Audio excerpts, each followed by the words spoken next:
My nigga. What's happening? My nigga. Beanhurst. We have a very special guest today. Our first Zoom episode. Your boy Zooming. We're doing guests. And I got my fucking best friend. I was like, who else to get on the first one? Yeah, this is my second Spoil the Beans first. This is your second Spoil the Beans first, my man. Yeah. If you want to go listen to another Brian episode, go listen to that nigga describe the Predator to me and Hassan. How you been? Fire, nigga. Did y'all ever watch it? Did y'all ever watch it? Yeah, hell yeah, I watched it, nigga. It was fucking amazing. That shit was fire, yeah. Your boy Mac is by far like that nigga should have got all the accolades. He should have, dog. He should have won. But that back then they wasn't giving out. Actually, I don't think they've ever given an award to an action movie. No. Action movies get nominated, but they never. Occasionally they'll get nominated, and that's a once in a blue moon. But they never get no fucking award. And I want to say Black Panther might have been the first like any kind of like superhero fantasy anything. Yeah, I mean, I'm trying to think because I don't think Dark Knight. It's crazy how Heath Ledger won for Best Supporting Actor for Dark Knight, but that nigga didn't like that movie. Didn't get no love. Nope. That's how they do you, man. That is anything black. That's why the Dark Knight, they were like, that nigga sound black. Yeah, but you know what it is, like because you know who run the theater? It's all them rich white folks, like the snooty fucking nose up in the air folks. You know what I mean? And they're the ones that control the academy, so they decide. You know, they're like, this work has to mean something. This must mean. This must have some sort of cultural impact. Where are the manners? I want to see people acting with nobility, sir. Hey, how's my nigga? How's LA? When this comes out, just so you know, time reference for us and the fans listening. We're filming this on October 17th. This is gonna come out this like November, I believe, 2nd, 3rd, 4th, 5th, like 2 days after the like 3 days after the election. Damn, my nigga got shit in the can. 3 days after the election, B said, who do you think won? You gonna do me like that? I'm doing you like that, nigga. Come on, because this is you either gonna be 100%, nigga. This is gambling. You know what I'm saying? I want you to put your money on a horse. Okay, look. Okay, I mean, look. I ain't shying away. I'm gonna make a prediction.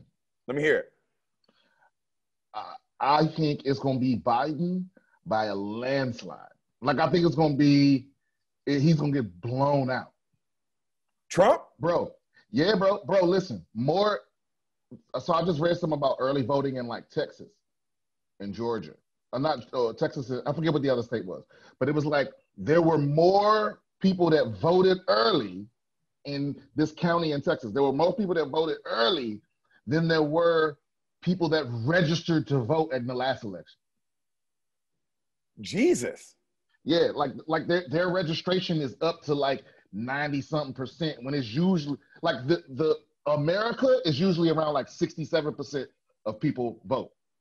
Yeah. And then in the early voting in Texas, it was like 90-something%. And the thing is when more because that's why Republicans are always trying to stop people from voting is because the more people that vote, the more they lose. Because most people agree with like liberal policies and shit. So yeah, that's why they always trying to like, you know, do all this voter support. So my point is, I think it's gonna be a blowout, dog. But I think come February, Trump's gonna still be in the White House. Ooh, that's a great prediction, nigga. Spicy take. Spicy. Yeah, I don't think he's walking away. And I think, and to be honest with you, like people say it's gonna be civil war. I don't think so because the Democrats are pussies. That's always been their problem. And I think they would rather let him keep that shit than have a civil war. Damn, bro. I think Biden's gonna blow him out. I think he's gonna cry about fraud and all this, and then they're gonna let him stay. Hey, my nigga, on some real, because you know I ain't no political nigga, dog. But I agree with you 100% because I didn't think Biden would win. But I mean, shit, the way you put that shit, nigga, you damn near swung me, you know. But at the first debate, did you watch the first debate? I watched the highlights. Yeah. That's all you need. Okay, the last question, bro. The last question. The dude was like, "Yo, I want a straight up answer from you niggas. If you win, will you concede and like say that the other person won, and will you tell your fan base to like relax and cheer for the next person?" And of course, Biden, like you said, any sensible person was like, "Oh yeah, I'm not I ain't no fuck nigga, of course. If he wins, he won. Right. It is what it is. Trump, bro, first thing, that nigga said, Trump, if Biden wins, will you like succeed? Will you like back down? Trump said, well, what about the fraud? Well, what about the fraud? I said, oh, this nigga ain't going nowhere. He ain't going nowhere. No. Yo, Trump is DiCaprio at the end of Wolf of Wall Street, nigga. I'm not fucking leaving. You know? Okay, so that's my prediction. Maybe they won't let him stay. Okay, that's not my hard part, but I'm predicting he's gonna get blown out, and they're gonna have to drag his ass up out of there. They got to drag his ass, like, yo, on some end of Shawshank Redemption, coming in, Mr. Warden. You know what I'm saying? Open the door. Because you know what, bro? This is a problem with America. Because you know, like our news don't cover the rest of the world. No, not at all.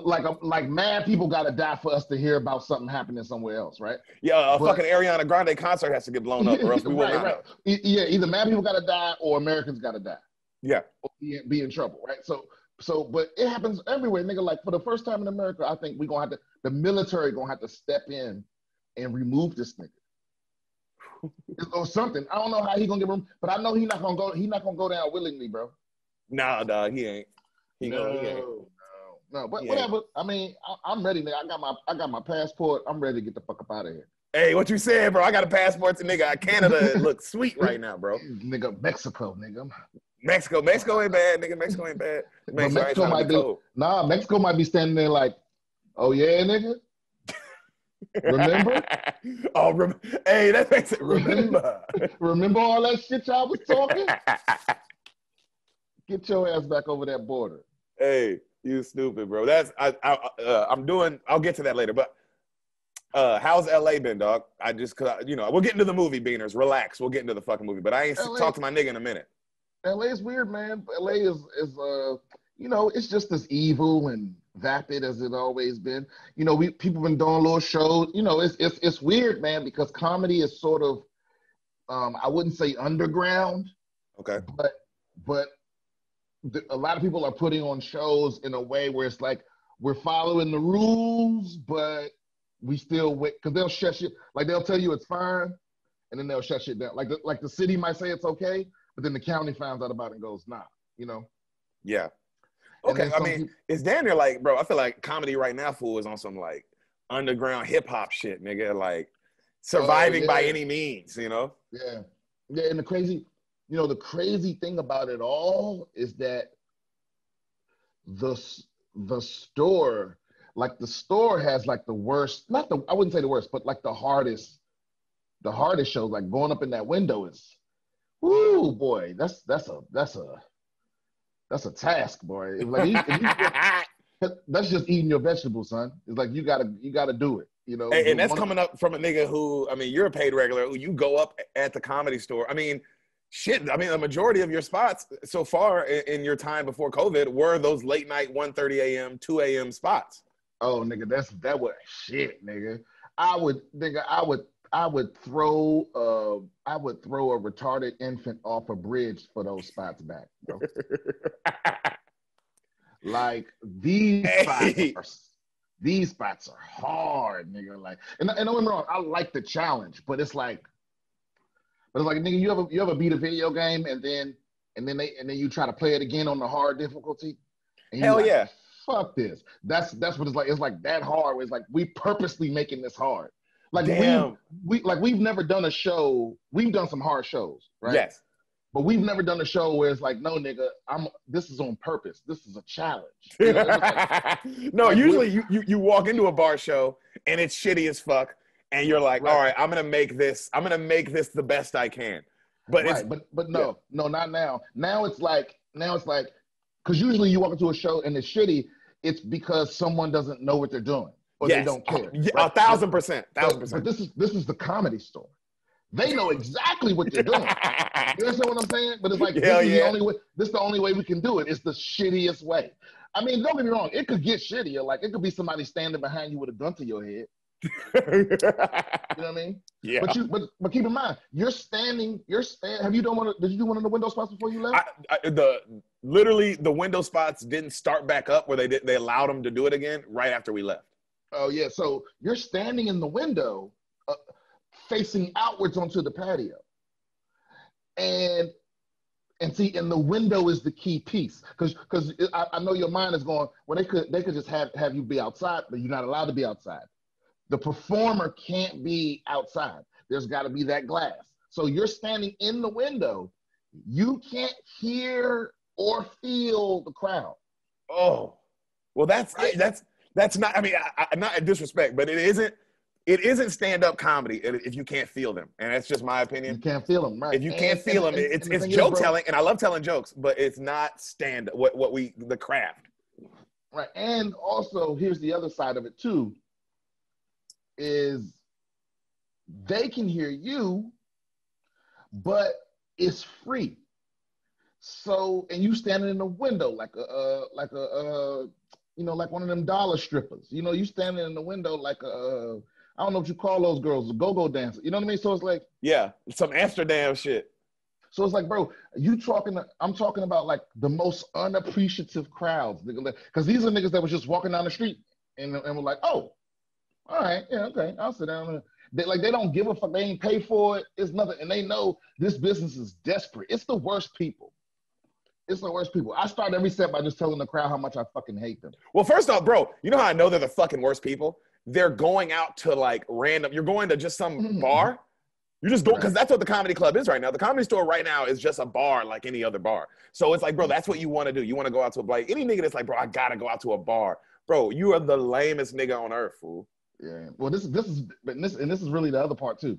So in the room you're in, sometimes there's comics sitting behind you, and every now and then they'll laugh, and make you feel like you don't want to just jump through the glass. You know what I mean? or you got to lock eyes with somebody in the crowd and just feed off them.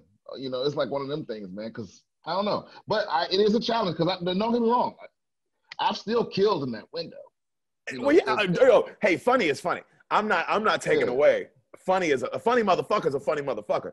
But I will say to the people, like, cause bro, it's a Zoom. It's like doing a Zoom, bro. Like right now, it's like the reason I can feed off you even through this is because you my nigga and we have history and there's background between us. So we can read each other a little bit. Yeah. But to act like that's what stand-up is, it's like, no, nigga, stand-up is strangers. Stand-up is strangers. If I could make a sex analogy, I would say killing in that window, it's like taking a Viagra and then putting on the world's thickest condom and fucking the shit out of somebody. So you're like, you don't really feel good. You know what I mean? Like, you did the job because of the way they're reacting, but you don't get anything out of it at all. Hey, they're moaning and shit, but you like, nigga, I'm not gonna come. right. I have to come later when I get out of here and like. Hey, what you say? I'll come late. I'll come later. When I play this back. Yo, that's big facts, dog. I mean, I miss it, man. I ain't been on stage since. Oh man, it's so June, good. July. It's been a minute, fool. I honestly, man, it's hard, man. It's hard to go back. Like, it's hard with all the uncertainty and shit. But it's also hard. It would be impossible for me to go back to not doing it at all. Yeah. No, to not doing it at all. Fuck that. No, man, because you know what it is I feel like I recover from a long like when you get an injury and your muscle atrophy because you've been sitting around like you haven't been using it. Like I feel like that, and it's like I've been like dumb for 3 months or 4 months. Now my brain, because we used to putting our brains through this crazy, because like very few people their brain hit peak use, every night. Because that's what we do. Like when you're on stage, like you don't realize, like a lot of people don't realize it because especially me, my style is so chill. But your brain is going maximum, like firing on all cylinders, and that's why you be exhausted when you finish your set. Your brain, and I would say adrenaline too. You're literally just pure adrenaline in your body is going at maximum levels. And which is why you can't really sustain that for too long. You know what I mean? Like you can't be like people that be up there for 3, 4, 5 hours. Like I can't do it. So my point is, it's just like you so used to work flexing that muscle every single night, and then you just go 6 months without using it. You know what I mean?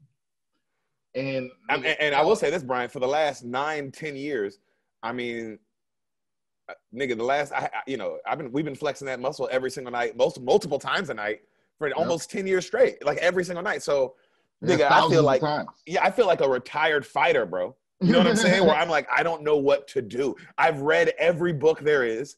I've fucking built fires. I've done things that I would have never done because that's how I'm like, bro, I don't know who not who I am. I know who I am, but it's like that feeling of like, damn, nigga, I got to find out like what I'm really into.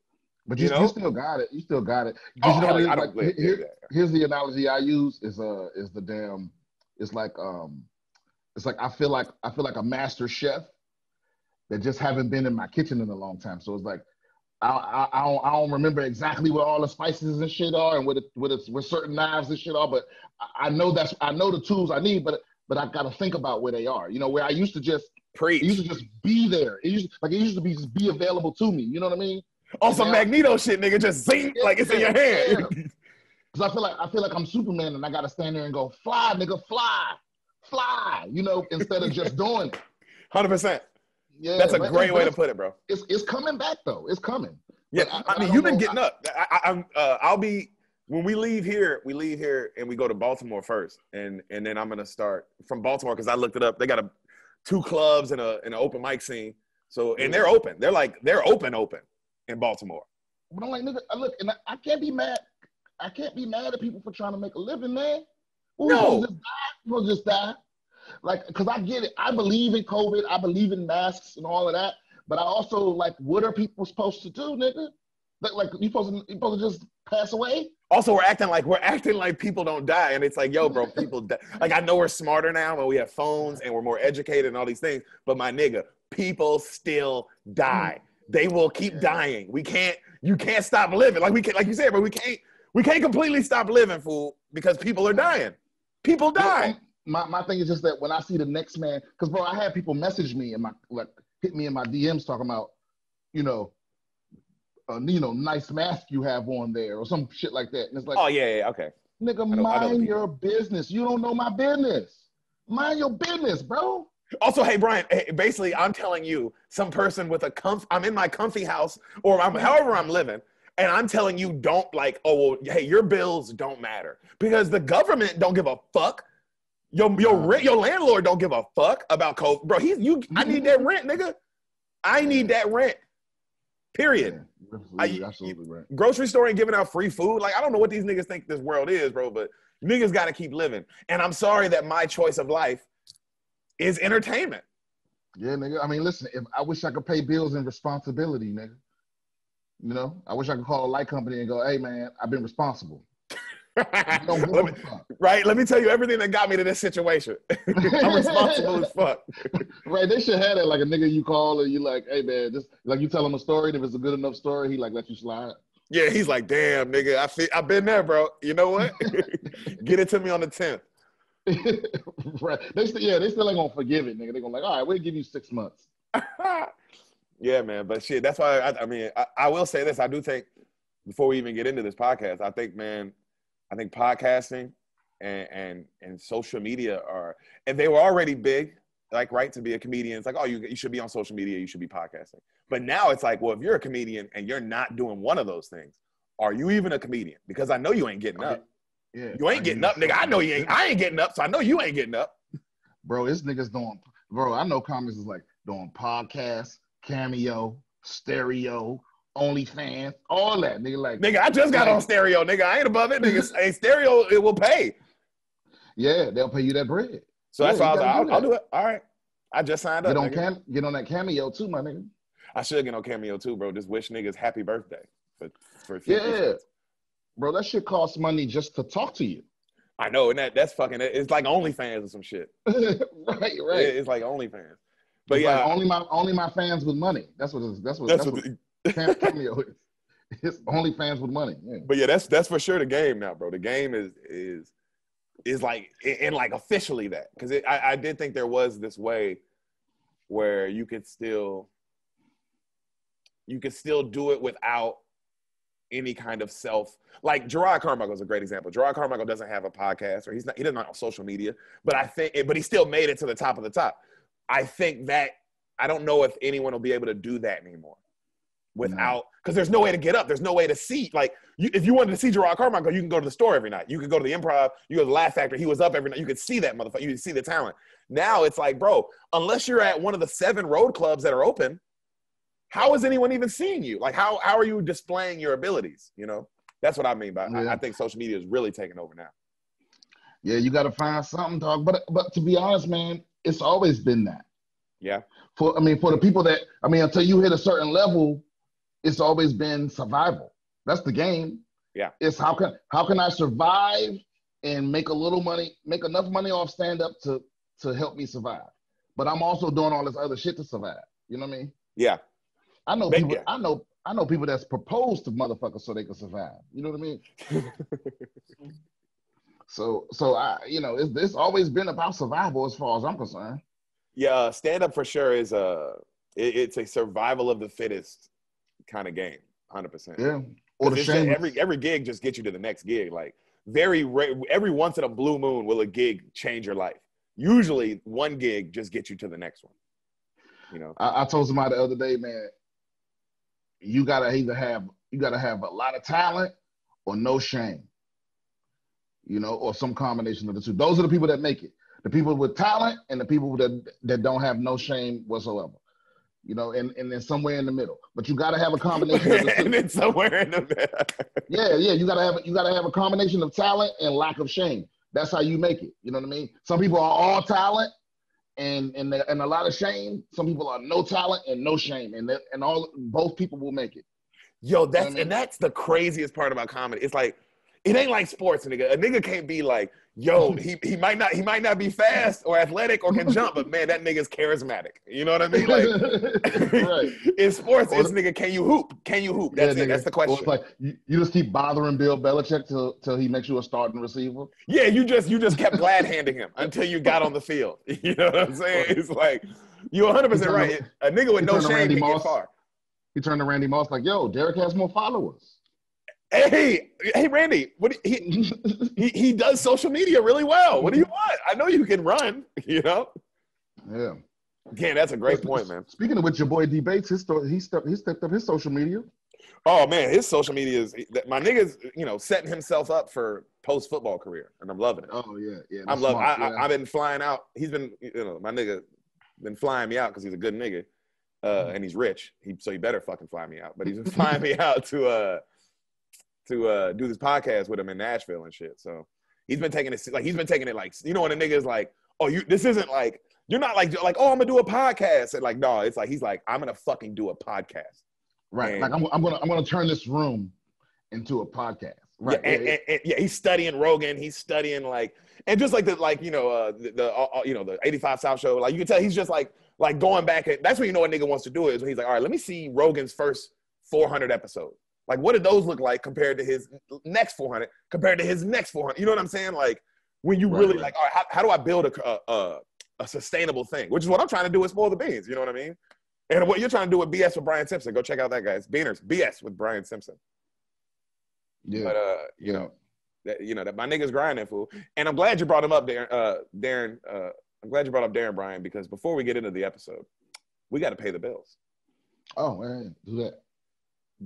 Brian, you been watching football since it's been back on, brother? I've been watching the highlights. Watching the highlights? You know my Titans are undefeated right now. Yeah. Nobody saw that coming. Nobody saw that. I mean, them niggas had like 45 cases of COVID. Yo, everybody in the city of Nashville caught COVID, and them niggas are still undefeated.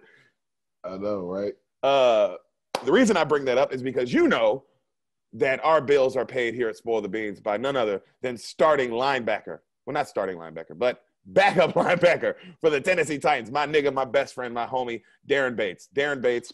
Special teams captain. Special teams captain, special teams all around. Just a fucking animal. If you saw Derrick Henry stiff arm a nigga into the next universe against the Bills, Darren was the nigga screaming on the sideline like a maniac. That was him. My nigga's always in the right place at the right time.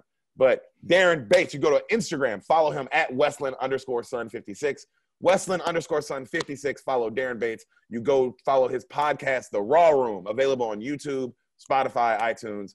The Raw Room podcast. You go listen, you go subscribe, and you go tell him the Beans sent you. That's what you do. That's your job, Beaners. You have one fucking job. Yep. Tell him the Beans sent you. Tell him the Beans motherfucking sent you. My boy B Simp. Yeah, what's this movie? You love movies. You love movies, right? I love some. Yeah, not as much as you do. I'm not a movie buff, but I like revenge. Uh-huh. I like and I like people being outsmarted. I like it when a lot of people get murdered. I like it when somebody get free. And that's about it. I will say one of those things happened. Okay, no, that's all I need. That's all I need. One of those things. Because, today is 2 days after the election, and I don't know who the president is, but y'all niggas know. Me and Brian don't know at this time. Right. I thought it would be fitting to do this episode because the politics talk will come from this naturally. Brian Simpson, can you do me a favor, brother? What? Can you tell me what you think happens in The Butler by Lee Daniels? The Butler. The Butler. Shit, by Lee Daniels. Wait a minute, didn't Lee Daniels make a slave movie? He made Precious, pretty close. Oh. It ain't a slave movie, but nigga, I don't know what else you call it. Why do I know that name? Oh no, because he was beefing with Dame Dash. Monique. And he was beefing with Monique. Okay, yeah, okay. Let me see. The Butler. I'm guessing The Butler is about it seems like it sounds like a black suffering movie. So I'm guessing there's a butler. He's working for some rich white folks. But they don't know that he actually is well versed in like martial arts and stuff. Oh fuck yeah. Hell yeah. So he's really only putting up with all that shit because he's there to keep one of their other servants safe because he's really the secret prince of some African country or something. I love that. That's fucking badass, nigga. Yo, that's hard. Right. It's like follow up to Coming to America or something. It's like it's like if Coming to America and John Wick had a baby. Right. The Butler. Yeah. Yo, I never in a million years thought you'd have made that shit an action movie. Oh, it's not? No. Oh, okay. So it's not an action movie. Okay. So maybe it's one of those movies where he is secretly banging the plantation owner's wife, and then she gets caught and like falsely accuses him. Wow, I love this, man. I love your guesses, but you also clearly do not remember this movie coming out. No. This was a big one. Was it? When I mentioned who's all in it, like when I start saying who's in it, I think you will at least remember the trailers. This was a big one. Hit me. You ready? Okay. Movie starts. Be simple. Super fancy ass music. Dun, dun, dun, dun, dun, dun, dun, dun, dun, dun, dun. You know what I mean? Like that uppity toity shit, you know? Okay. We see a super old, this nigga's old as fuck, Forrest Whitaker. Oh, wow. Okay. Okay. He's in what looks like would clearly be a really nice palace and or white room. You know what I'm saying? Like he's somewhere really fucking nice. And he's sitting there and he's just looking around by himself in the room. All right. And this nigga, he starts like reminiscing. And then we see, like when he fades out, we see two black boys lynched on a tree. They hung up. All right. And the quote next to him, there's a quote next to him. It says, "Darkness cannot drive out the light. Darkness cannot drive out darkness. Only the light can do that." And that's Martin Luther King. All right. Okay. And so back to old Forrest Whitaker. He's still sitting there thinking, nobody's saying nothing. And then it fades away. Like the camera fades. 1926, Macon, Georgia, nigga. All right. We flash back. This nigga is in the cotton fields. You see cotton fields everywhere. And then you hear like Forrest Whitaker talk for the first time. And he goes, "The only thing I ever knew was cotton." It's that kind of movie, nigga. You ready? Okay. Now, cotton was hard work. You know? And we see his dad. You remember the rapper David Banner? No. He's big in Mississippi, bro. He's a big Mississippi rapper. He also did the beat he did the beat to Rubber Band Man, T.I. Remember that? I'm the rubber band man. Wow, this is the Oh Taliban. yeah. He's a politician. He's like a political guy now. Yeah, I remember him. Dude, you know who he is. I fucking fuck with you. Hell yeah. So he's the dad in this movie. He's my nigga's father, right? And he's teaching him all about cotton. He's teaching a kid Forrest Whitaker all about cotton and how to do it and all that shit. And Forrest Whitaker is like, man, you know, I didn't like that cotton shit, but I liked hanging out with my dad all day. All right. Cut 2, we see a white man walk up. And he's drunk as fuck. And he's like, hey, Hattie, come here. And you see David Banner's wife, Forrest Whitaker's mom, who was played by Mariah Carey, mind you. You see the mom, right? The white man pulls, he's like, come on, come with me. And then you see like the dad put his head down, you know, and then you know, Forrest Whitaker's like, Daddy, where are you taking mama? He's like, shut up, boy. He's like, mama! And he grabs his son and like, you know, the white dude walks off to the shed with his mama. And he's like, hey, boy, this is the white man's world. You just live in it, all right? Don't bother him. Now, come on. And he takes his son to pick some cotton, nigga. What's that face, B-Sim? I see your face. What is it? Because I'm just thinking about back then how you just had to let somebody fuck your wife. You just had to let them take her to the shed. And you had to tell your son, like, nigga, you gotta calm down. Mind your business. Yo, you gotta chill out. You're gonna make things worse for everybody. You know what I mean? Damn. Yo, bro. So you hear the mama in there getting like raped. Clearly, like she getting raped. I mean, obviously, it ain't like she in there going, ooh, you know, daddy. You know, she in there screaming and shit. And the right then the white dude walks out. He's stumbling out. He's zipping up his pants and shit.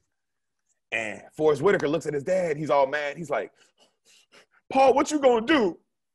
And Forrest Whitaker like looks at his son. I mean, not Forrest. David Banner looks at his son, and then he looks at the white dude, and he's like, hey, man. And that's all he says. He said, hey, man. And the white dude turns around like, right in his fucking dome, nigga. Just like that. Like, who the fuck? Hey, man, what? Like, who the fuck you talking to? And the son, of course, is just like, you know what I'm saying? Right. The old white woman, there's an old white woman who is the mother of this bad white boy. And she sees all this happen and she runs down and she's like, this bitch like 80. And she's like, she ain't crying or nothing, but she's like, you know, you can tell she feel bad. And she's like, all right. And she looks at the other black people and she's like, all right, y'all bury him. Bury his paw. Go do that shit right now. Hurry up. And then she looks at the little boy and she says, all right, you gonna come in the house with me. And she grabs him. She's like, I'm gonna teach you to be a house nigga. The Butler, inspired by a true story. Whoa. This is a true story, nigga. Whose story, though? His name was Eugene Matthews. That was his real name. In the movie, they changed his name to Cecil. Wow. So he hit the slave lottery by going from field nigga to house nigga. That doesn't happen. Hey, yo, that's very rare. And also, he's dark. You know Forrest Whitaker. That's a dark-skinned brother. Right. They don't let the dark skinned ones in the house. So he came up a little bit. A little bit. I mean, for them, relatively speaking, I'm not celebrating slavery, but I'm just saying, as a slave, that would be a come up. I mean, yeah, my dad did just die. You owe me something. Right. You owe me something. I mean, I got him killed, but they don't have therapy back then, so I can't really process that. So I'm going to make sandwiches. I don't have time to process that right now. No. Woo. So the white woman is putting this nigga on Butler game. And bro, I know it's like, it sounds like menial, but the game she's putting this nigga on is like, damn, fool. Like, if you're going to be a butler at a fancy kind of place, like the kind of places we talking about, the way she's telling him, she's like, yo, I shouldn't hear you breathe. She said, you should be as if you're not in the room. You should, even though you're in the room serving, you shouldn't occur to me. You know what I'm saying? Right. Like, cause she's got them niggas with the fancy fucking like hoity-toity English kind of butler shit, you know? And so she's putting them all on game. He's got the fancy little bow tie on and shit. Does his accent change? No, he still sounds like a little country nigga, like a nigga from Georgia. Oh. So he grows up a little bit and then he decides to leave. He's like, man, if I don't leave this fucking house, that fucking mean ass white dude is gonna end up killing me too. Cause the white boy he crazy. He's just an evil ass white boy, you know? And so he goes and tells his mom, like, hey, I'm out of here. But his mom's pretty much crazy. His mom's been raped crazy at this point, fool. So his mom don't even know. So he's like, fuck it. He gets his dad's watch from his mom. He tells the old white lady, like, hey, bitch, thank you, but I'm out. And then she even was like, nigga, I don't give a fuck. You know what I'm saying? She's like, nigga. Damn. She, you know, she like, I help. Like, what? How much is she supposed to care? You know, like, she old, fool. So that nigga takes off. He talks about it though. He says, you know, outside the fields, nigga, that shit was, nigga. He was like, I'd rather been in the cotton fields, nigga. Like living outside as just a black dude on the street, bro. This nigga is hungry. He's homeless. He's cold.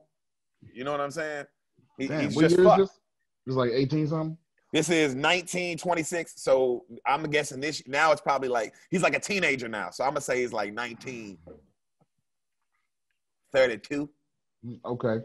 1935, you know? So this nigga, he's hungry, and you see him staring. He's like, man, I was hungry all the time. And you see him staring at a cake inside a window, like a window. And this nigga's like starving. And that nigga says, he looks around, fuck it. He breaks that shit, jumps in that bitch, starts eating cakes. Nigga just starts like he ain't never ate before in his life. That nigga just pounding cakes. A butler, another black butler upstairs, here's some shit. He's like, what the fuck? And he goes downstairs. You recognize this nigga? He's been in a lot of black movies, bro. Like, I don't know his name, but this, you know them niggas that just be in every classic black film ever? Yeah. Like, one of them niggas, you know? There was like a budget version of Sidney Poitier looking there. Yeah. I know what you're talking about. Yeah, they call B listers for a reason. And you know what I mean? You're supposed to, because like you're supposed to be able to picture their face, but you can't put their face with their name. You know what I mean? And they fill in a job for a movie. Yeah, an A-list celebrity is if I say their name, you know their face. If I show you their face, you know their name. That's an A-list person. These B-list niggas are the ones where it's like, I see that nigga, I seen him. I recognize. You know what I mean? Yeah, a B-list nigga you respect. It's like if you say, don't feel, like, I don't know him. I don't feel bad for not remembering your name. Your name ain't never on nothing. But when I see your face, it's mad love. Right, exactly. You the nigga from, they get a lot of snaps. You from, Yo, they get a lot of like, ooh, shit. Ooh. Nigga, don't tell me, hold on. Yeah, I've been there. So the old brother come down, and he looks, because he notices it's a little black boy eating cakes. He like, boy, you know I could have killed your little black ass. What the, you know what fucking era you living in? What the fuck you doing, boy? And he was like, look, man, I'm hungry. I'm sorry. I'm fucking hungry. And she's like, come here. So he bandages up, his arm is bleeding because he broke the glass. So he's bandaging up his arm. He's like, hey, I'm gonna make you a couple ham sandwiches, and then you gotta take your ass home, you know? And Forrest Whitaker's like, look, I've been a butler since I was a little kid. Like, I know how to serve. Like, you guys need me extra work because I can tell you a butler. And the old dude's like, nigga, you broke my window. You want a job? And he's like, bro, I'm a butler though, like for real. He's like, nigga, I'm telling you, like, I could be a better house. He's like, I could be a better house nigga than you ever seen. And the old dude, whack, slaps the piss out that nigga. Whack. He said, boy, we don't say nigga to each other. That's the white man's word. You understand me? And you see that little black boy, he like, okay. You know, because he ain't never had nobody slap the shit out of him like that, you know? Right. And so he lets him have a job. So he trains him on how to be a butler. But he puts him on even more butler game, because he was like, hey, you know how to be a butler, kind of. But he was like, bro, you want to be a great butler? Like, you want to be the best of the best? You gotta know and anticipate what these white folks want before they even ask you. You know what I mean? He's like, you gotta know who they are and what they're like. You gotta read these motherfuckers. You know what I'm saying? You got to know, basically, like, putting them on game of like, bro, you got to know what kind of white person you did. I mean, basically, and I fuck with this because I did relate. Like, just like, nigga, when you walk in a room now, decent, you walk in the office, the comedian in you, and of course, just the person in you, I mean, but the comedian in you especially, is sizing these niggas up, like mentally. Right. Like mentally, you know what I'm saying? Like, and just so you know how to talk, what kind of slang. Maybe this is a situation where you can use slang, and maybe it's a situation where it's like, oh, maybe I shouldn't use it. But you know, like, as a black man, you know what I'm saying when it's like, you got to know these white people before you start talking. Right. Yep. You got to know what they insecure about. You got to know how they, or just how does this white person feel around niggas? Is this person uncomfortable? Is this person too comfortable? Because sometimes niggas are uncomfortable, and another time around black people, people are too comfortable. Right. They want to try. I think it's mostly that. It's mostly people. In the comedy game, especially, they get real comfortable. Yeah. So he's putting them on all this game, bro, like real game and shit. And then and this man, he becomes like a really good surfer. Like this nigga is like top notch now. Some more time passes, and that old brother who gave him the job pulls him to the side. He goes, "Hey, this white man from DC just came up to me, and he offered me a job at a super fancy place called the Excelsior, which is like the best hotel in DC." And the black dude's like, "Damn, that's crazy. You're gonna be making like big money up there." Woo, woo. And the old dude's like, "Yeah. You know what though, man? I'm 67." He's like, "I'm 67 or 77 years old. I'm a North Carolina boy. I'm not going. I'm staying. Like, I'm done. My life's gonna end here in North Carolina." And the young Forrest looks at him and he's like, "But I gave you the job. I told him to hire you. That you're the best butler." And he's like, "Oh shit, like for real?" And he's like, I don't even know how to serve like you. How am I gonna do that?" And he's like, "Nigga, just all you gotta do, if you want to," he said, "you want to impress the white people up north, and you from DC, nigga, or Baltimore, so DC, you might know." He said, "You want to impress these white people up north? They love themselves an uppity nigga. Just act uppity." Is that true? That's true. That's Is that true? Yeah. Mm-hmm. Yeah. They love a nigga that make them comfortable. You know, you speak a little proper. You know what I mean. You share that. You don't correct them and shit like. You know what I mean. Act a little bougie, like the kind of bougie things they like. As long as it's the same way people treat kids. It's like people love a smart kid. Oh hell yeah. But if the moment they realize that the kid's smarter than them, they don't like that shit. They go stay in the child's place. You know what I mean? Damn, that's a good ass fucking way to put it, bro. It's like being a kid. It's like being a kid in their eyes. Just something smaller than them, you know? They're like, wow, this nigga is more intelligent than I would have given him credit for. and then as soon as you like, but actually, they're like, oh no, nigga, no, don't be correcting me. You know? Sir, correcting me. Oh, right. Bro, they do not like being corrected for when a white person is like, especially when they're like, "Oh, I'm smarter than this black person." When they've already made their mind up, then you're less than. Bro, I've had that happen to me. I've had it where people refute. Look, I'll never get this moment. I was in the military and we were having like it was like a I don't know, like a hazing type deal. Not a hazing thing, but it was called mess night.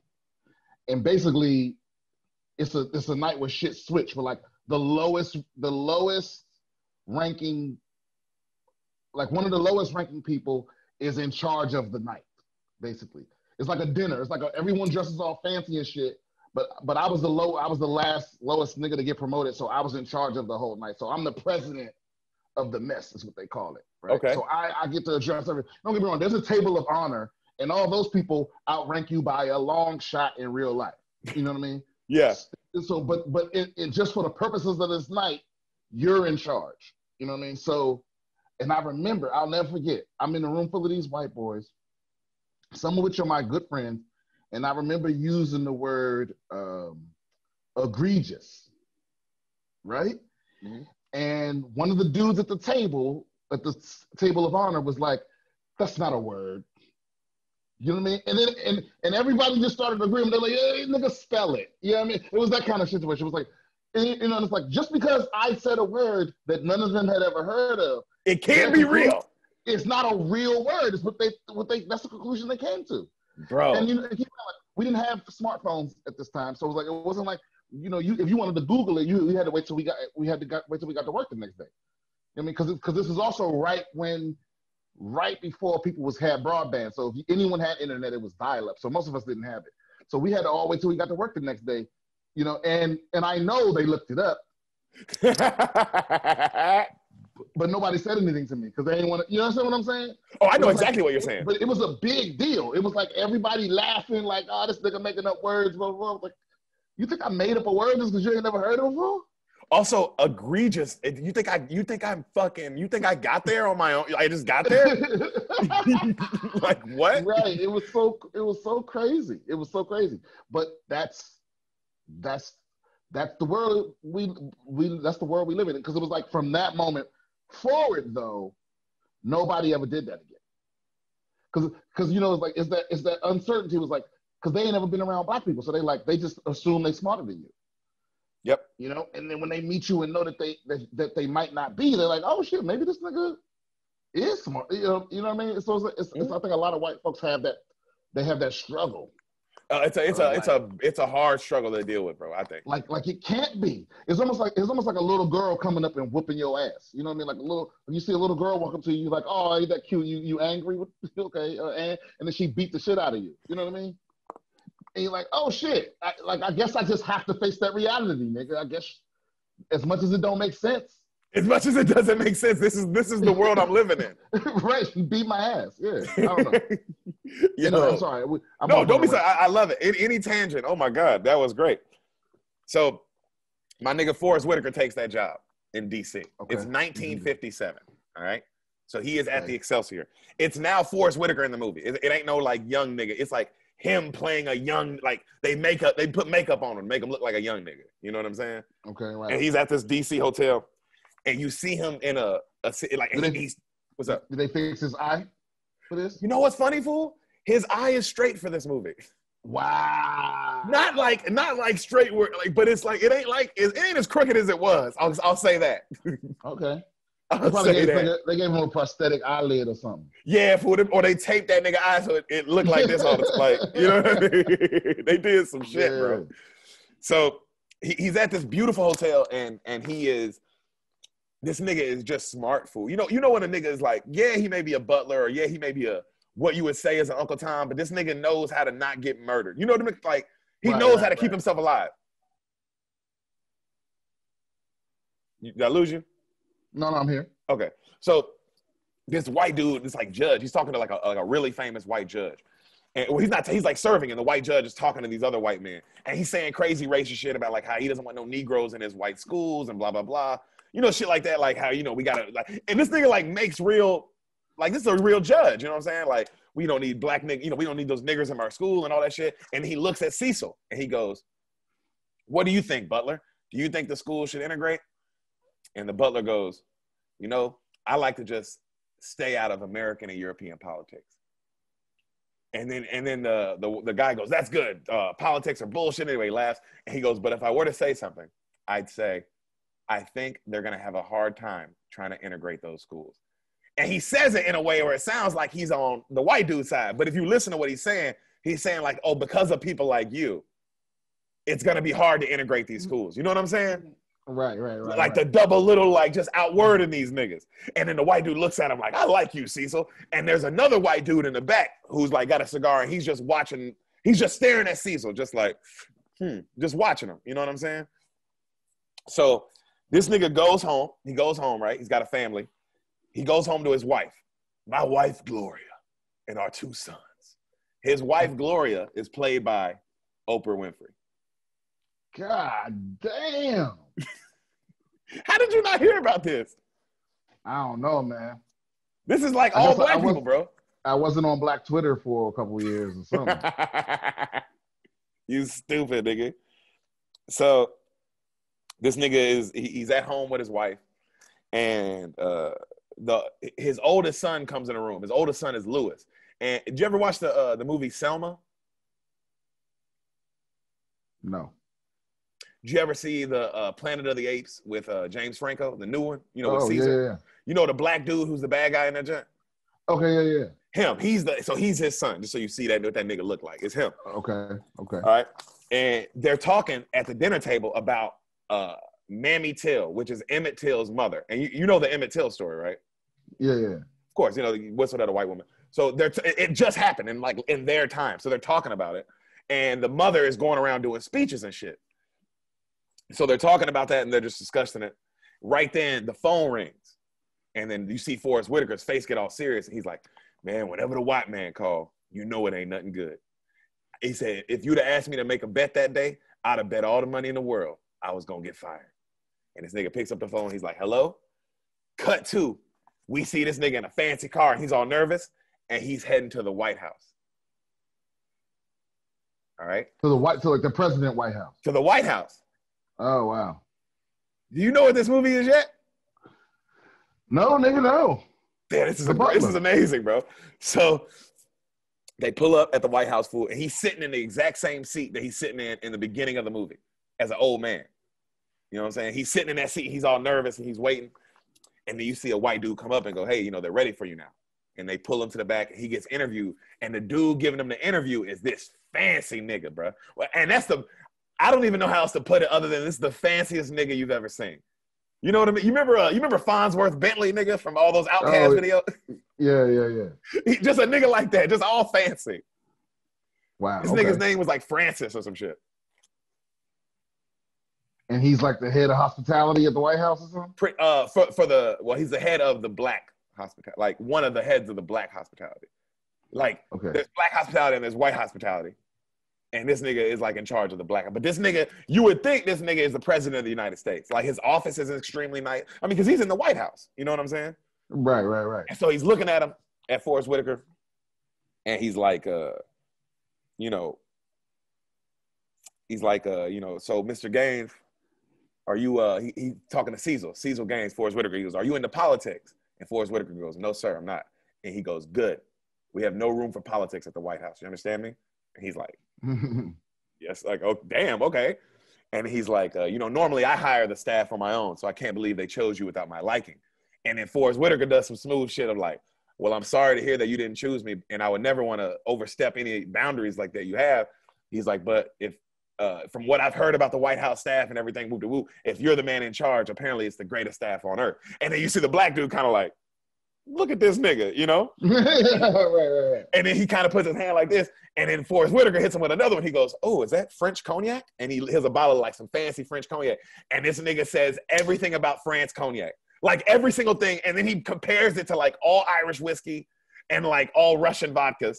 And you see the nigga, and the fancy nigga's now like this. They cut back and this nigga's like this.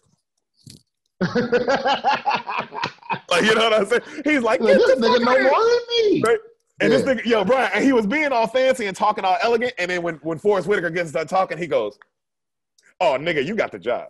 You know what I mean? Like, oh, nigga, hey, I ain't even gonna, you too good, nigga. You know, you cold with it, you know? So that nigga gets hired, fool. We see cut back too. He's at the house. He's throwing a party and shit at the house with his wife and his kids. His next door neighbor comes over. Next door neighbor is played by Terrence Howard. Okay. And his name is actually Howard, all right? And you see these niggas just talking and kind of celebrating and, you know, Terrence Howard's son comes out. He has a little son too. And he's like, hey, boy, come here. Tell Uncle Cecil what you told me today. And he's like, I'm going to work in the White House just like you, Uncle Cecil. And everybody's like, yeah, that's a good boy. And you see the oldest son, Lewis, sitting over there in the corner like this. Right? And they go, what about you, Lewis? You going to work at the White House like your daddy? He's like, man, I don't know. And he walks upstairs. Like, man, fuck that. You know what I'm saying? So he on some revolutionary shit. You already know the kind of nigga this nigga finna be. Your dad, I mean, it's you know what it is? It's like when you meet a kid and they're the pastor's kid. Usually that be the wildest motherfucker. Yeah, I get it. Yeah. If your dad is a butler, you gonna be a fucking rebel, nigga. Right. That makes perfect sense. So this nigga, you know what I'm saying? So this nigga, okay, so this nigga's wife starts asking him like, hey, when you gonna take me to the White House? Like Oprah. And then he's like, oh, you know, he's being awesome. When you want to go, baby? Shit, I'll take you whenever. You know, she's like, oh, well, you better take me. He's like, oh, you know I'm gonna take you. You know I'm gonna take you. So a little time passes. And so you see, like, he shows up for his first day at the White House. And the black fancy dude is putting them on game. Like, yo, we got this many cooks. We got this many motherfucking shoe shiners. We got this many motherfucking car cleaners. Like, you know, like every single thing. Like, you got to know everybody that's in this bitch. You know what I'm saying? And then he like, you see the white dude who gave him the job walk by. And he's like, oh, hey, Mr. Madsen, I just want to thank you for giving me the job. And the white dude walks by him and like, nigga, you're air. You know what I'm saying? Like, you already fucked up. I hired you to be, you are nothing. Mm-hmm. You know, so he didn't even acknowledge him at all. No. And you see the black dude look at him like start laughing, like, nigga, I don't know what you thought he was gonna say. Like, what you thought he was gonna say? Oh, congrats or some shit. What you think? Right. Like, nigga, what the fuck you think we are? You know. So he takes him to the back where all the other butlers be, and bro, I love it because the other butlers, you recognize him. The head butler is a dude named Carter, played by none other than Mr. Cuba Gooding Jr. Wow. And the other Butler, who is his nigga, played by none other than Lenny Kravitz. God damn, dude! Like, what was the budget on this movie, dog? Oh, hey, Oprah supplied the budget. Oprah produced it, so I'm gonna say unlimited. Right. I'm gonna say unlimited budget. Right. Yo, did this thing win any awards? Yo, it was one of those. It destroyed the box office. Really? Got nominated for every award but any of the Oscars, which I found to be extremely racist. Not one Oscar nom. And every other nomination, all of them, all the other awards, just not the Oscars. Interesting. This movie came out in 2013 too. Damn, dude, this shit just completely went over my head. I mean, I was doing stand-up at that time. Well, 2013, I would have had to have just met you. I mean, we would have had to just met. Yeah, I don't know what, but you know what though? I wasn't going to the movies and shit back then. Nigga, I never went to the movies back then. No, hell no, nigga. I was poor as fuck. Oh yeah, good point. I forgot. You know what I mean? That was back when it was just get up, go to the comedy club, nighttime, go to the mic, go to work. You know what I mean? Till 3 a.m. Come get back, go to sleep, get back up. Like I ain't had no money or time to fucking go to the movies. Yeah, I mean, right, unless it was like I had to make time for like the big hits. Yeah, like the Guardians of the Galaxy night and shit like that. Yeah, shit like that. Yeah, but I didn't hear about this movie though. That's crazy. You didn't even hear about this yet. So they talking mad shit. Yo, I love the Cuba Gooding Jr. is a hood nigga in this, bro. And like they talking like real niggas in the basement. And then he looks at him, he goes, like he's laughing, he goes, all right, niggas, let's get to work. Cut to, they're upstairs, and you think these niggas is from Europe. You know what I'm saying? Like, you know what I'm saying? Like, damn, but these niggas is cold with it. So that's I gotta see this shit now. So oh yeah, you gotta see it, bro. So, you know, he goes, you know, that Frank Sinatra song starts playing that how lucky can one guy get, you know? Goes, one said, ain't that a kick in the head? And he's like, you see him getting all this shit together and he's nervous. And because he's about to walk into the president's office for the first time and like just drop off some tea. But you know, that nigga's like, oh shit, this is real. And you see the black dude get up in front of him and go, like he gets right in his eyes. He goes, look at me. You hear nothing, you see nothing. No one should know you exist. Don't be nervous. And you see that nigga like, oh fuck. And so he starts walking down the hall and he goes in the room and the music fades out. And then it says, 1957, Eisenhower administration. So he walks in and you see the President Eisenhower, like having a meeting with some niggas. Robin Williams is playing President Eisenhower. Damn, can somebody tell Oprah that she can use cheap niggas for bit parts and shit? Yo, Robin Williams in this movie 5 minutes. It's Robin Williams. Yeah, Oprah's like, I want everybody to be a star, nigga. Like, you about to tell me Johnny Depp was the cameraman and shit. Bro, I ain't even done, fool. So he goes in the office and Robin Williams is, bro, it's these 4 white men making decisions for all of the black communities. It's literally exactly how you would imagine they make these decisions. They're talking about like, you know what I'm saying? Like how niggas shouldn't be in schools with us and like all this stuff. You know what I mean? Just like, and they're making like, but they're talking as if they're talking about, you know, fucking Fruit Loops. Like just casual. Right. You know what I'm saying? But like decisions that have altered the course of black people's, of everything that we've gone through. You know, like all that shit. Them niggas talk about it so casually. You know? So they're having this meeting and he walks out the room like after he drops the tea off and hearing this crazy shit. And the other black dude's looking at him like, how'd it go? He's like, I'm about to shit myself. And that nigga like takes off to the bathroom. Because you imagine hearing that shit and like not reacting. You know, just being like, what the fuck? What did I just hear? You know? So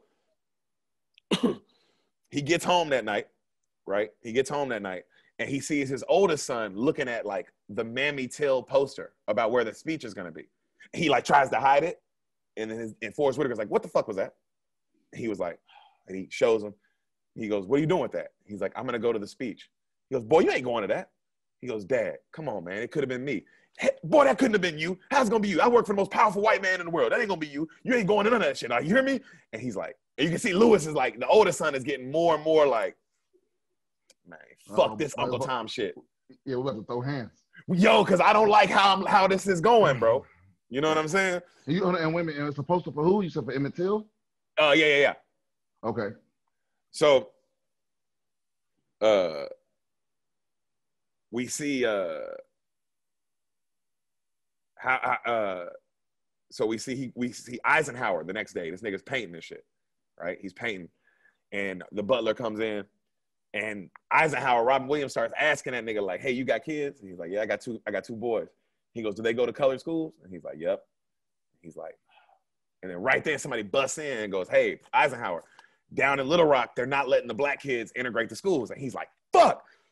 And so, cut to, you see this nigga on live TV, like the real Eisenhower, giving that speech of like how in Little Rock, you remember the big Little Rock thing where that was like the first place to integrate schools and all that shit? Yeah, they had to send a National Guard. Yeah. It's that moment in time. It's like that actual moment in time.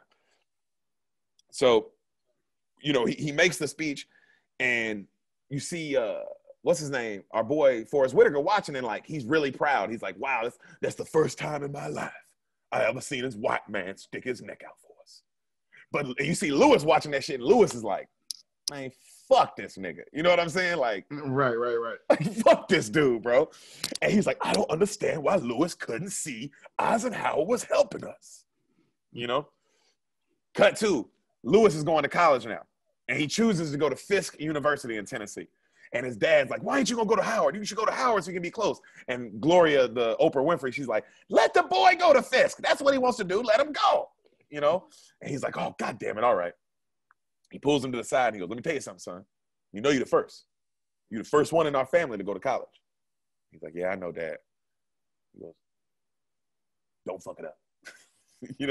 Like he don't say don't fuck it up, but he's basically like, "Yo, hey, like, right. This means a lot, bro." Yo, I was, because also if I'm his dad, I'm like, "Hey, my nigga, I was literally a slave. I don't know if you know this, but in the beginning of this movie, I was a slave." Nigga, please tell me, please tell me that as soon as he was like, "Don't fuck it up," the next scene, the son's in the party and Yo Gotti's playing like, "Fuck it up, fuck it up." He just completely didn't listen to him at all. Fuck it up. Fuck it up. Hey, so that nigga, like, he says bye to his parents and shit, and he goes off to school, right? So the next day, you see the boy, like the butlers, Cuba Gooding, Kravitz, and Forrest, they're at the, like, in the kitchen area, and they like talking mad shit. As niggas do, they just talking shit. And then right there, you see Cuba Gooding like get all tense. He's like, "How's it going, Mr. Vice President?" And then they all get all tense. And then the vice president walks in, which is Richard Nixon. Okay. So he comes down to their area. Comes down to their area. Oh, wow. So that's why they're all like, "Oh shit," like he heard us talking. You know what I'm saying? And Richard Nixon is played by John Cusack. All right. Okay. And so this nigga comes in, and he's like, "How are you boys doing?" And they're like, "We're doing good, Mr. Vice President. Do you need anything?"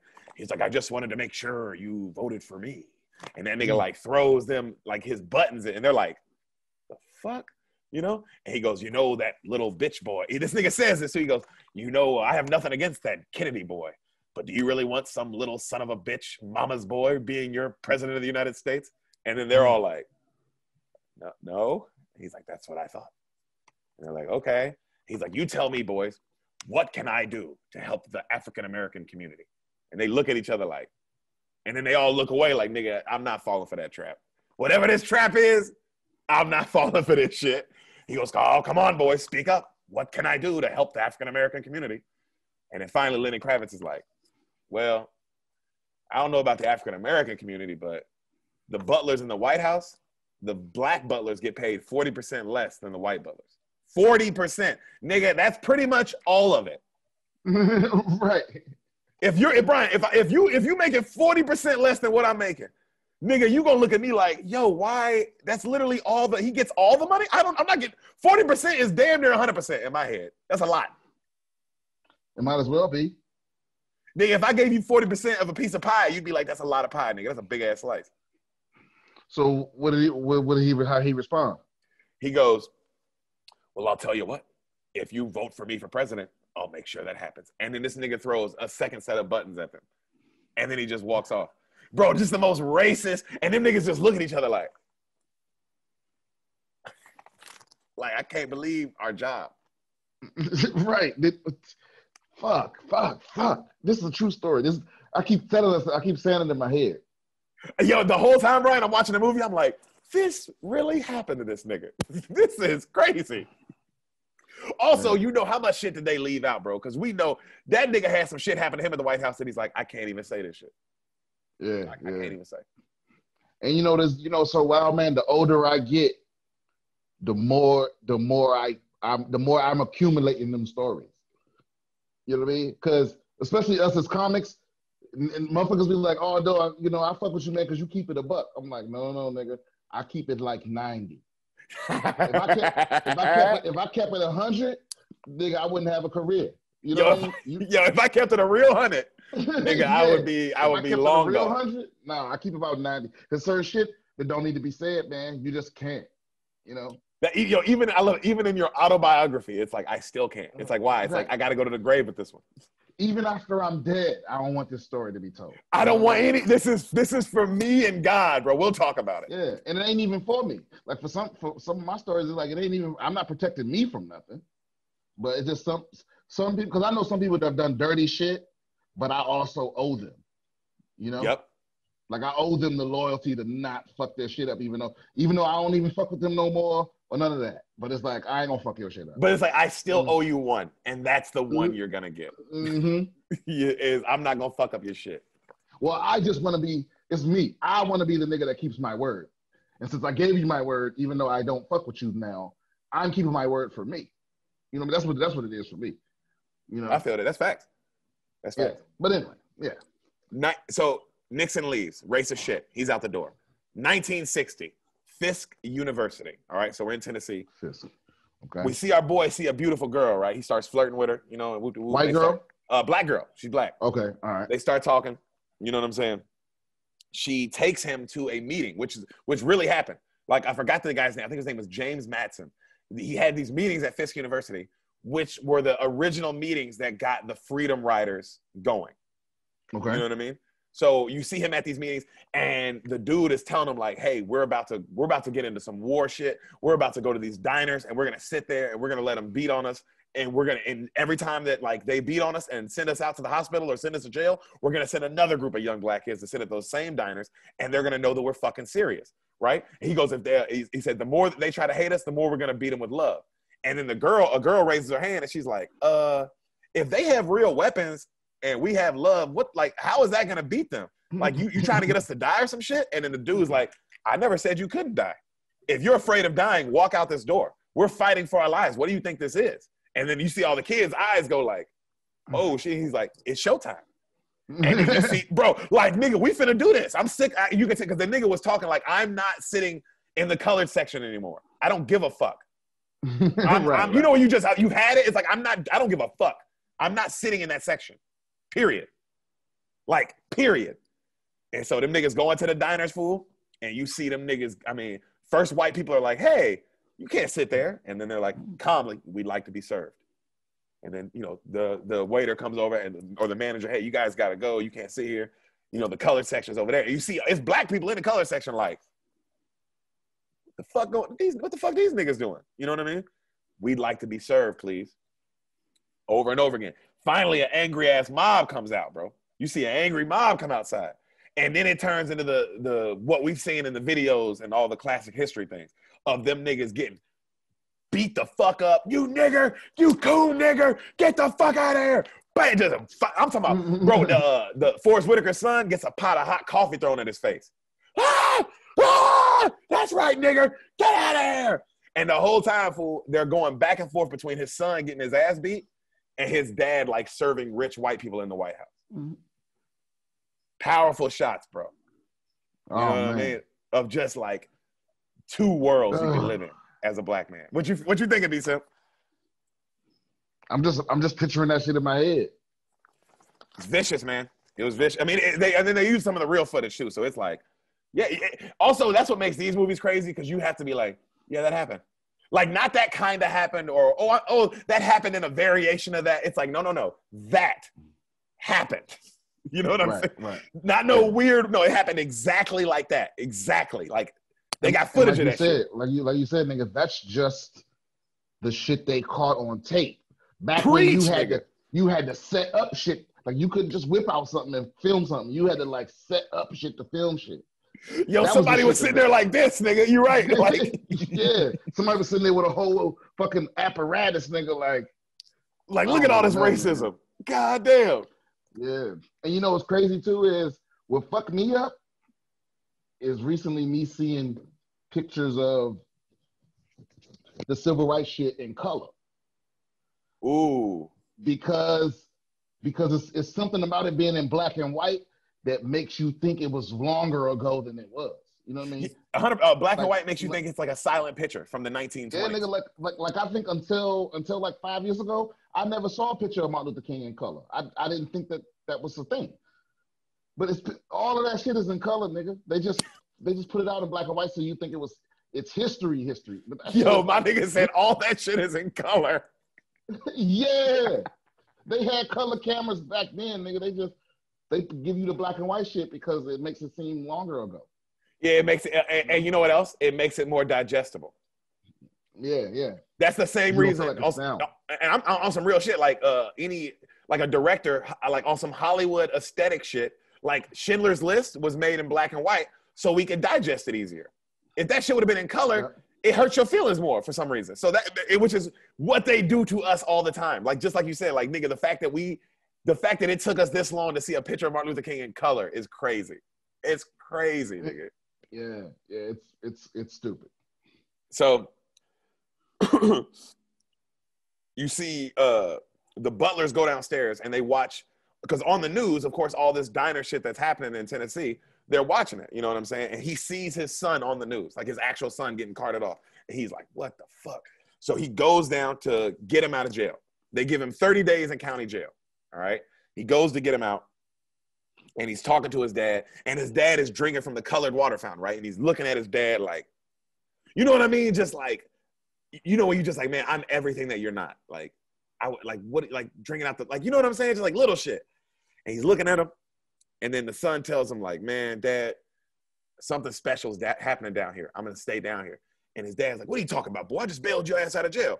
He's like, yeah, but there's something special going on. He's like, what do you mean something special going on? You're just another black boy in jail. That ain't special, son. And he's like, Dad, I'm telling you, like, we're fighting for the soul of our country. We're doing this, we're doing that. And then he's like, you ain't doing shit, boy. You know, you're just breaking the law. And he goes, Dad, I'm not breaking the law. I'm changing the law. You got to trust me. And he goes, you going to die. Is that what you want, son? You want to just die? And he's like, Dad, if I can't sit down at a diner anytime I want to, I might as well be dead. He's like, that's the stupidest shit I ever heard, boy. What the hell are you talking about? He's like, Dad, you just don't understand. And that nigga, Forrest Whitaker, with that dad strength, nigga, he hems him up, puts him up on the wall and says, boy, who the fuck you think you talking to? And you see the son, like, he's like, the most classic dad line of all time. I brought you in this world, boy. I take you out. I take you out. You know? And that nigga, you see that nigga's son, like, also you see that nigga's son calm down immediately, like, oh shit, this nigga can still beat my ass. Like, oh shit. I've had one of the moments with my dad before, dog. When my dad, oh yeah, I stood up to him one time. I didn't say anything. We were arguing. I was in trouble. I don't even remember what I was in trouble for. He's going off on me. And I'm 16. I'm 15 or 16. So I'm feeling myself. And he said something, bro. And I didn't say anything decent. I just stood up. You know what I'm saying? Like, I stood up and looked at him like, what's up, nigga? Bro. Oh. Bro.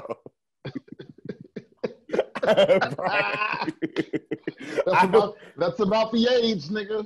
Oh, bro. Because also it's so, because you know you lifting weights. I'm playing football, nigga. I'm doing push-ups. I'm rock solid. You know what I'm saying? I'm damn near, this nigga's only a little bit taller than me. I'm in way better shape than this nigga. I'm like, you know what? Man, your old man strength is real, fool. That shit is a real thing. But also there's a psychological thing there too. Where it's like because it's like you don't know, even if you were stronger than him, your idea of how strong he is still so wrong that when they put that power on you, it's that plus this is that plus I'm in some shit I wasn't ready for. You know what I mean? Also, he's on the attack and I'm not. Like, I was on the defense. Right. And for all you know, nigga, that was probably all he had left in the tank, nigga. Like, hey, Brian, I don't know what it was because you're right. It could have been all he had left. but nigga, it was way more than enough than I had. That nigga put me down so fast, fool. Nigga, my dad, nigga, I remember, nigga, I was 11. No, I think I was 13, nigga. And my dad, can you hear me? Yeah, I can hear you. I can hear you. Okay, so my dad used to leave. He worked like 3 jobs, so he was always gone. You know what I mean? And he used to catch me. He somehow he knew that I was breaking into his room because he used to lock his bedroom door when he left. Yeah. Because he was always gone. You know what I mean? And he had these chocolates that he bought for this chick, and they had like the sealed top on it. Yeah. And I figured out that I could unscrew the top and the plastic at the same time and slide that plastic off and take them chocolates, you know what I mean? And still make it seem like it was sealed up. Oh, nigga. And but then it's like I had been doing it for so long that, you know, it got to the point where nobody in their right mind would not notice that it was definitely chocolates missing from out of this jar. You know what I mean? So I remember my dad coming out of his room like, he's like, what happened to these chocolates? And I was like, I don't know. You know what I mean? And he was like, nigga, what? You the only person to live here. What you mean you don't know? Yeah. Right, bro. But then I remember I was like, I said I don't know. But when I said it, I didn't look at him. You know what I mean? I said it like over my shoulder. Like I said, I don't know, nigga. You know what I mean? Bruh, all I know, the next thing that happened was I got yoked up from behind, nigga, by the neck. He yoked me up and had me up against the wall. And I was like, how is this nigga this strong? You know what I mean? Just years of fucking working. Just years of hard work, like just paying the bills. Well, that's what I thought then. Now that I'm the age he was when he did that, I know, nigga, that all it would have took was a well-placed chop to the shoulder blade or something. Like he'd had to fight me to kill, like because old men don't have no in between, nigga. They gotta hit you with all their power. Yeah, there's no because the old man is like, bro, I don't know, because if I let you get any control of this, my old manness won't let me win. Yeah, it's a wrap. Yeah, but if I fucking also. I'm gonna be hurting regardless of whether whichever way this go. I'm gonna be sore. So exactly. Yeah, this is mutually assured destruction, nigga. I'm gonna have to hurt your little ass. So he hems him up, bro, and he hits him with the classic dad shit. Cut to the next night, you see Oprah like talking to her friends about how her husband, it's been some years now, nigga, and he still has not taken her to the White House. All right? Okay. He was talking all that shit the day he got hired, but he still ain't did it. Cut back to, we see it's 1961. The Kennedy years. All right, 1961, Kennedy, it says Kennedy administration. And so you see all the butlers waiting for John F. Kennedy to walk into the doors, right? And they're like, and Cuba Gooding's like, man, I heard this white boy's a smooth motherfucker. And they all kind of look at him.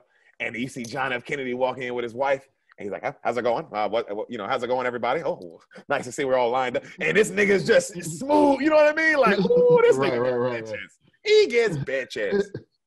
Right. So he goes down the line, he says what's up to everybody and shit, right? And just being like a cool talking motherfucker. So that night, our boy gets home, and his wife, Gloria, Oprah Winfrey, is now shit-faced. She's been drinking, right? He looks at her, and he's like, you got gin on your breath, woman. And she's like, so what? I got gin on my breath. You ain't been home. What you worried about it for? He's like, did you take our son to the dentist today? Because they had the younger son. And he's like, no. She's like, no, I forgot to. He's like, what you mean? You got to take our son to the dentist, woman. What are you talking about? And then she's like, nigga, you ain't home. You ain't never home. Don't be, getting them with the like, don't fucking be all up in my business about what I'm doing when you ain't never here. She starts going off on him. And he does the classic, like, well, I'm just going to go to sleep. So, like, she's still going off. That nigga lays down. Like, fuck, I can't even, you know what I'm saying? Fuck this shit. She's going off. Oh, how many, like, and she starts asking him all these questions about Jackie Kennedy. Like, how many shoes she got? How much? He's like, how the hell am I supposed to know, woman? Because you there all night. You know you love that bitch. Like, just going off about, like, how this nigga's in love. Like, oh, yeah, she drunk. She drunk as fuck.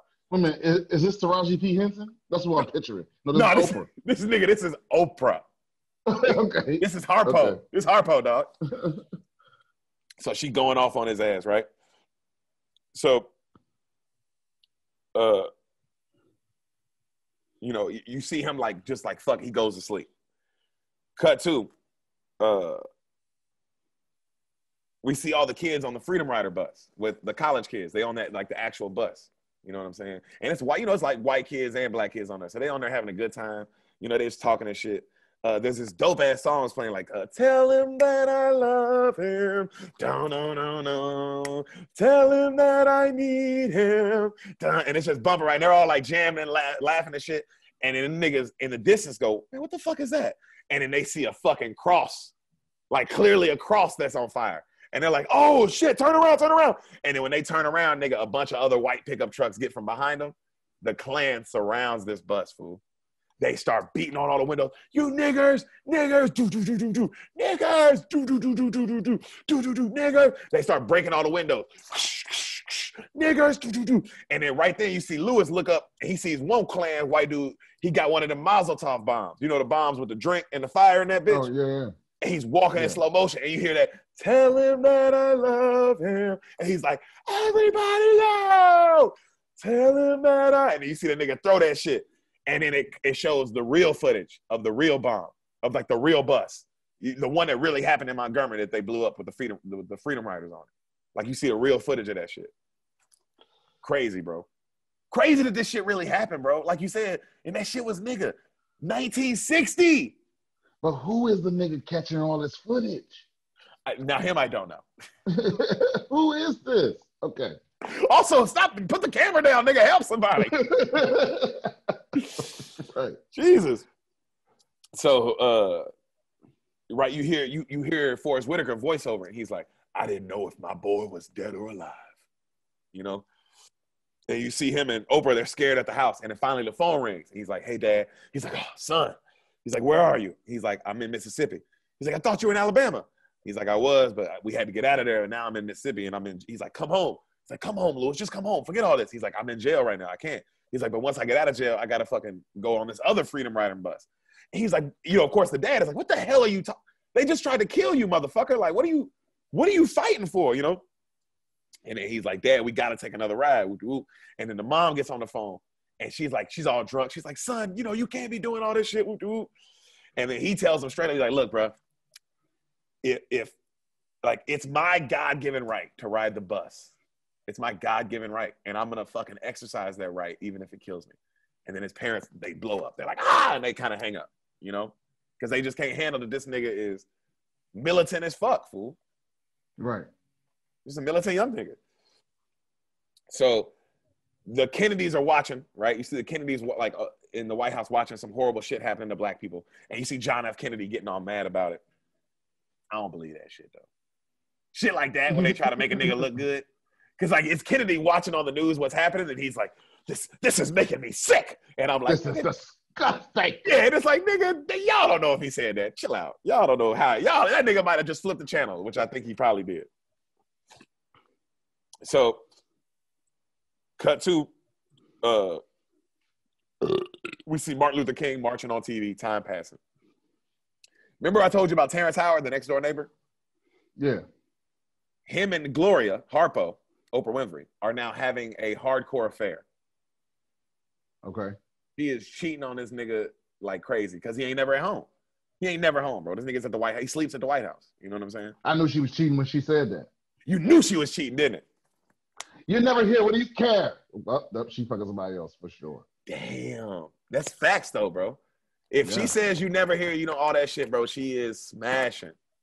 She's smashing. She's smashing. Or she trying to. So you see, but she's telling him, she breaks it off with him. She's like, yo, I'm not cheating on you with you no more. With Terrence Howard's like, fuck, man, come on, girl, quit playing. And she's like, for real, get out of my house. I'm done with this shit. So she leaves. So the next day, you see Cecil talking to John F. Kennedy. And John F. Kennedy's telling him, hey, I know your son is a freedom rider. I know he got arrested. And I know he's been arrested 16 times in the last 2 years. And you see Cecil's face is I don't, he don't know if he's going to fire him over that shit or what he's going to do. What the fuck? And then John F. Kennedy apologizes. He's like, my brother showed me the Freedom Rider kids and what they did and what they've gone through. My brother, Bobby Kennedy. And it changed his heart. And let me tell you something, Cecil. It changed mine too. And Cecil smiles. Cut to the next day, John F. Kennedy gives the famous speech where nobody, how he's getting rid of no more colored section.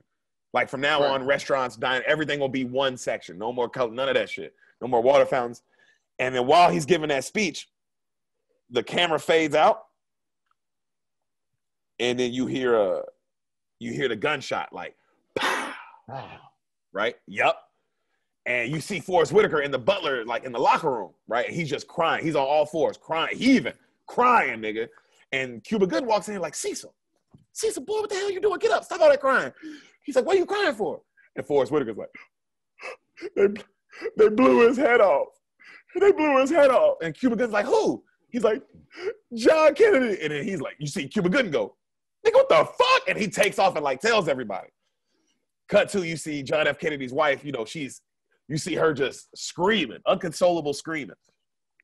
And in the Butler, because this nigga was there, he knows this shit, he goes, John F. Kennedy's wife didn't change her clothes for the whole next, like that whole day or 2 days, because she wanted everybody to know what they did to her husband, because they killed him. They really killed that man. You know what I'm saying? And you see this woman covered in that pink dress, nigga, brains all over. In the movie, they didn't make it light. They made it look like, no, nigga, this is what it looks like if a motherfucker head blows up beside you. You know what I'm saying? You gonna look like this. She covered in that shit. And he's just helping her, bro. Like, you see this nigga like, damn, because you don't think about this, like, yeah, somebody would have had to help her get her things in order. And it would have been a fucking Butler. You know what I'm saying? So that shit's crazy, fool. So you see that nigga, like, he helps her out and all that shit. He comes home and he tells his wife, Oprah Winfrey, like, hey, you know, they killed the president today. But his wife, Jackie, gave me this tie. So Jackie Kennedy gives him one of John F. Kennedy's ties because he was one of his favorite butlers. So he's like, he'd probably want you to have this. And he tells his wife, he tells Oprah Winfrey, like, she gave me this. I can't believe they killed him. Oprah Winfrey goes, I'm sorry about what happened to the president. I'm sorry. But that ain't got shit to do with this house. This ain't the White House. And she walks off. And you see that nigga just go, bro, hey, won't a black woman do that to you, fool? Just make you just go. Yeah, I'm like, damn, this asked for a divorce, dude. Hey, right? So she comes back in the room and they start talking. And then they really start talking. Like, they start like really talking about why they're both mad and all that shit. And then they end up making love. And then they end up like bonding. Like, you know what I'm saying? Like how old married couple, like these niggas been married this long, they're gonna go through some shit like this. And so you see them like becoming friends again. You know what I'm saying? Like, oh yeah, you gave me some 10 years ago, pussy. Hey, that 10 years ago. Yeah. Ah! Gave me some of that shit from the 50s, girl. Right? So cut to now, 1964, the Johnson administration. Now we're in the Lyndon Johnson era. Being played by Liv Schreiber. You know who that is? Okay, yeah. He's a beast, bro. And, bro, I didn't know Lyndon Johnson is apparently a crazy-ass nigga. Did you know that? Yeah. I didn't know that. Bro, this nigga's with the shit in this movie, fool. Yeah. He's just talking crazy. Psycho. Nigga was talking crazy, fool. You know what I'm saying? So you see him talking crazy and stuff. And cut to, we see like this nigga's like giving orders while he's taking a shit. Like all kind of stuff. He used to do it. He used to like keep the bathroom door open, Lyndon Johnson, while he took a shit, and would tell niggas what to do while he was taking a shit. Like the vice president and stuff. Bro, this nigga was with wild. He was wild, fool. Cut to, we see Lewis. He's still like out of college. He's still in college, and he's leaving Malcolm X's speech in 1965. Right? Malcolm X had a speech, and he's leaving it, and he's talking shit about him. He's like, I didn't like him. And his girlfriend's like, why you ain't like him? He's like, I just wasn't feeling him. And he was like, oh, you didn't like him because of all that shit he was saying about your daddy.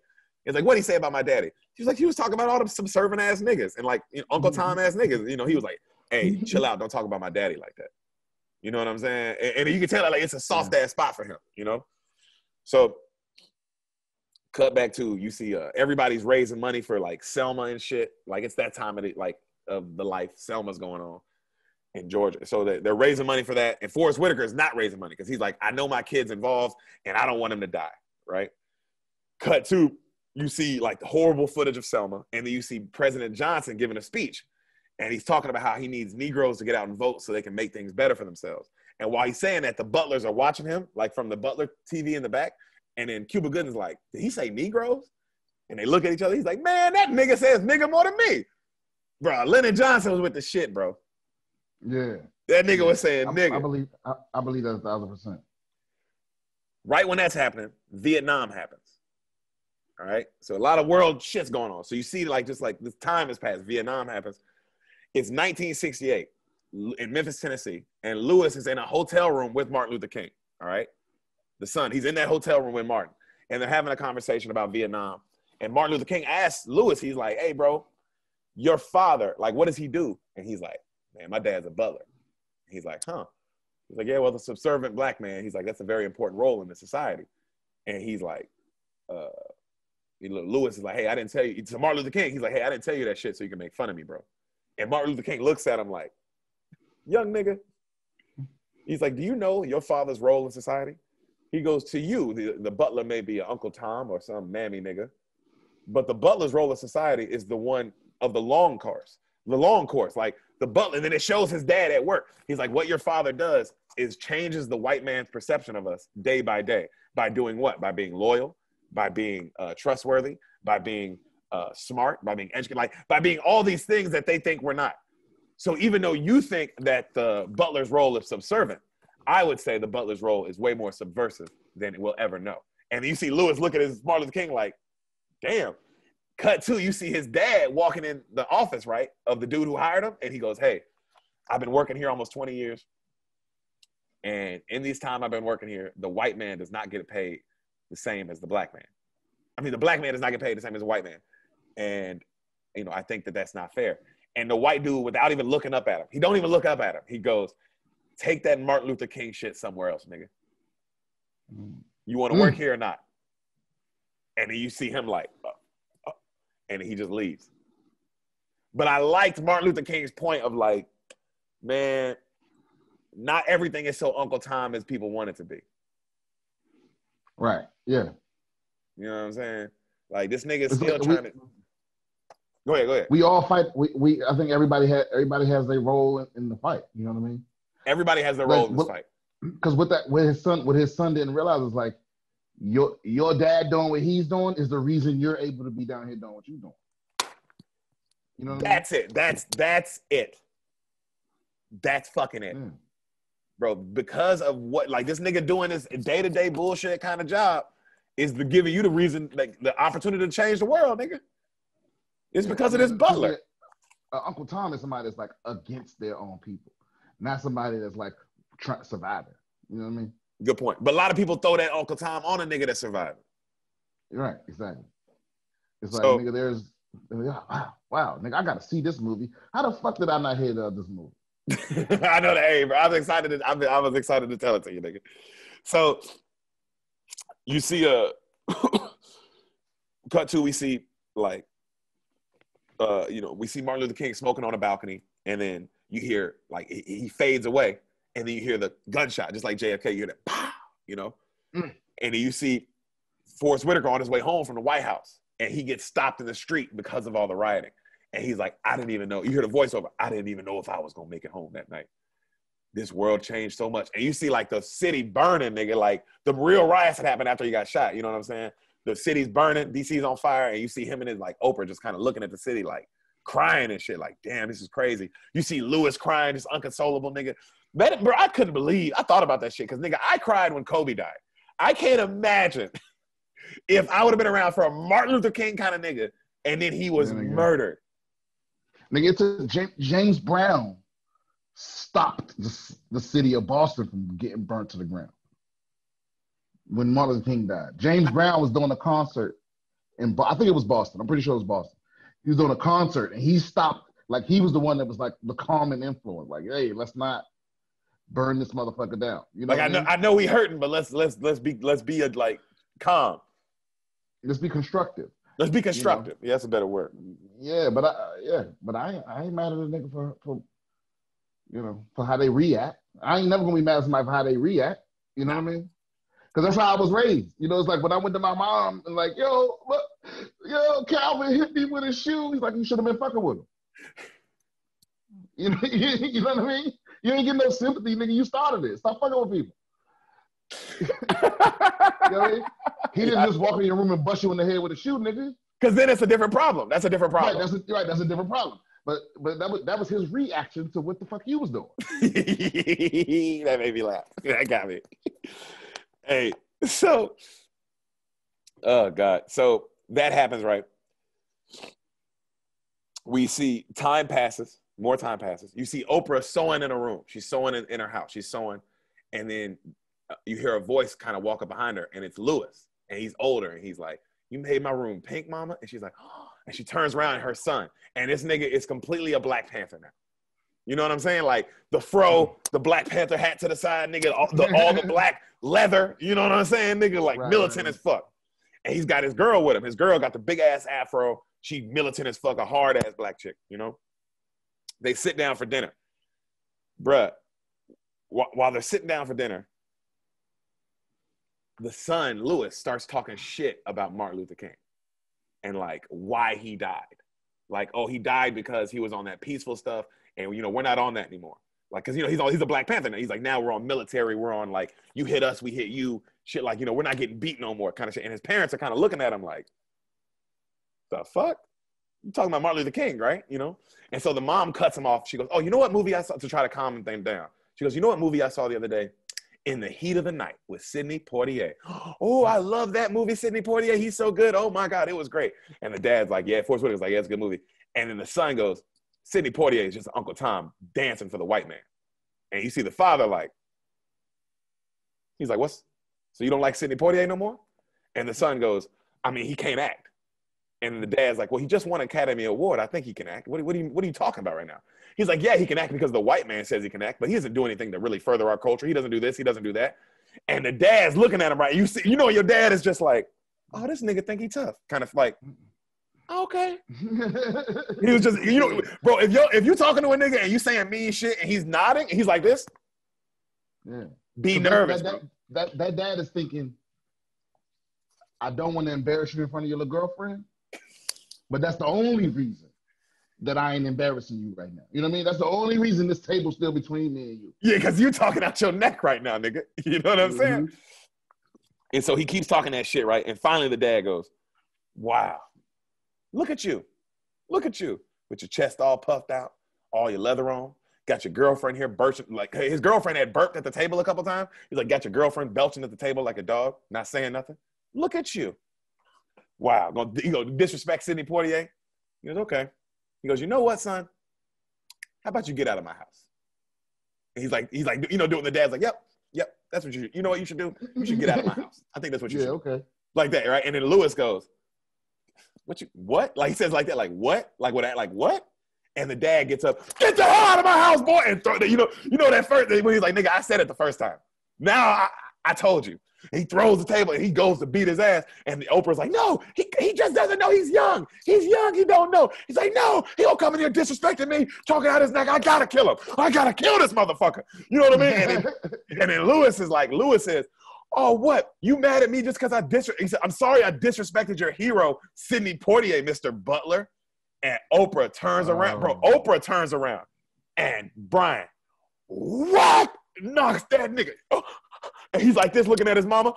And then she grabs him and she says, that Butler paid for everything you are and made you everything you are. Now get out of his house. I love that because even Oprah said, nigga, I ain't even gonna say my house. You get out of his house. Right. So, yo, I saw your face, B-Sim. How much did he fuck up when he said the Butler shit? Hey, bro. Yeah, and the fact that you already know, maybe you could have banged with your father, but you ain't gonna do a motherfucking thing about the mama slap. Nothing. Right, because then we gotta go get the strap. You can't hit mama back. Oh, you're right, because he got up thinking, oh, okay, I might be able to go one-on-one with my dad, but you weren't expecting your mama to knock your ass, you knock your teeth out. Damn, bro. I feel like every young nigga right now on Twitter need to be made to watch this movie. Oh, bro. It's that you need to see both sides. Well, the thing is, the thing is, if you don't know your history, you're not an activist. You just a reactionist. You're just reacting to what's in front of you. If you don't know the history, you just gonna repeat the same mistakes. You're not better than old heads. You know, it's like when I see those things that's like like, dear white man, I'll throw these hands. I'm not my ancestors or whatever. Like our ancestors was bitch niggas or something. Like, bro, you don't even know, bro. It was like they did what they had to do to win. See, a lot of these young niggas now, all they care about is feeling good and looking good and having a story to tell, but they don't care about winning. You know what I mean? Yeah. And like long-term winning and like what it takes to win, like what it takes to just be consistent, to be consistent. How you gonna disrespect your daddy in front of your mama? Also, hey, bro, this nigga pays the bit like, yo, that, because also to be like, oh, the butler, it's like, hey, bro, how do you think you live in this house? Who paid? You went to Fisk University, nigga.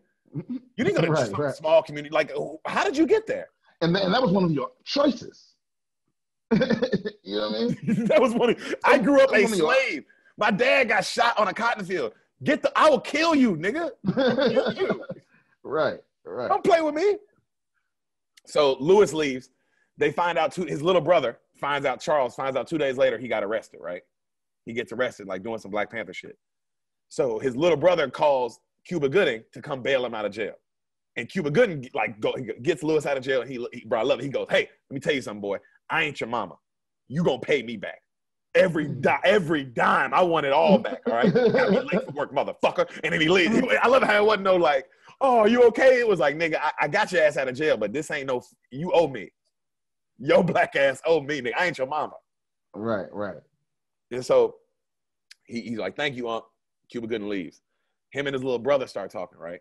And his little brother's like, you know, whoop de whoop.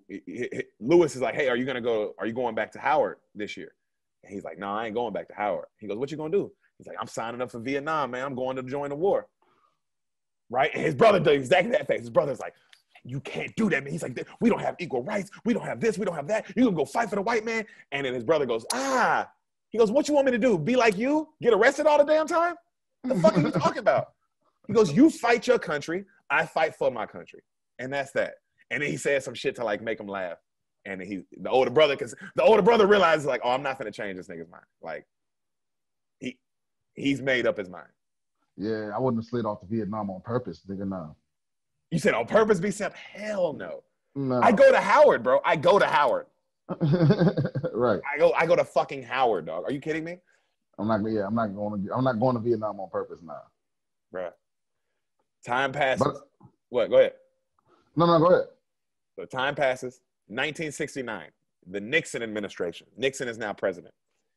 So you see Lewis and his girl, they're in the Black Panther movement, bro. They're like at the meetings and all this shit.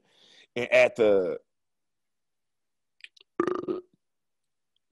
meeting, like you see him, like he's listening to the dude talking shit. And then you see Nixon in his meeting as his dad is, but like giving him tea and shit. And Nixon's also talking about the Black Panthers.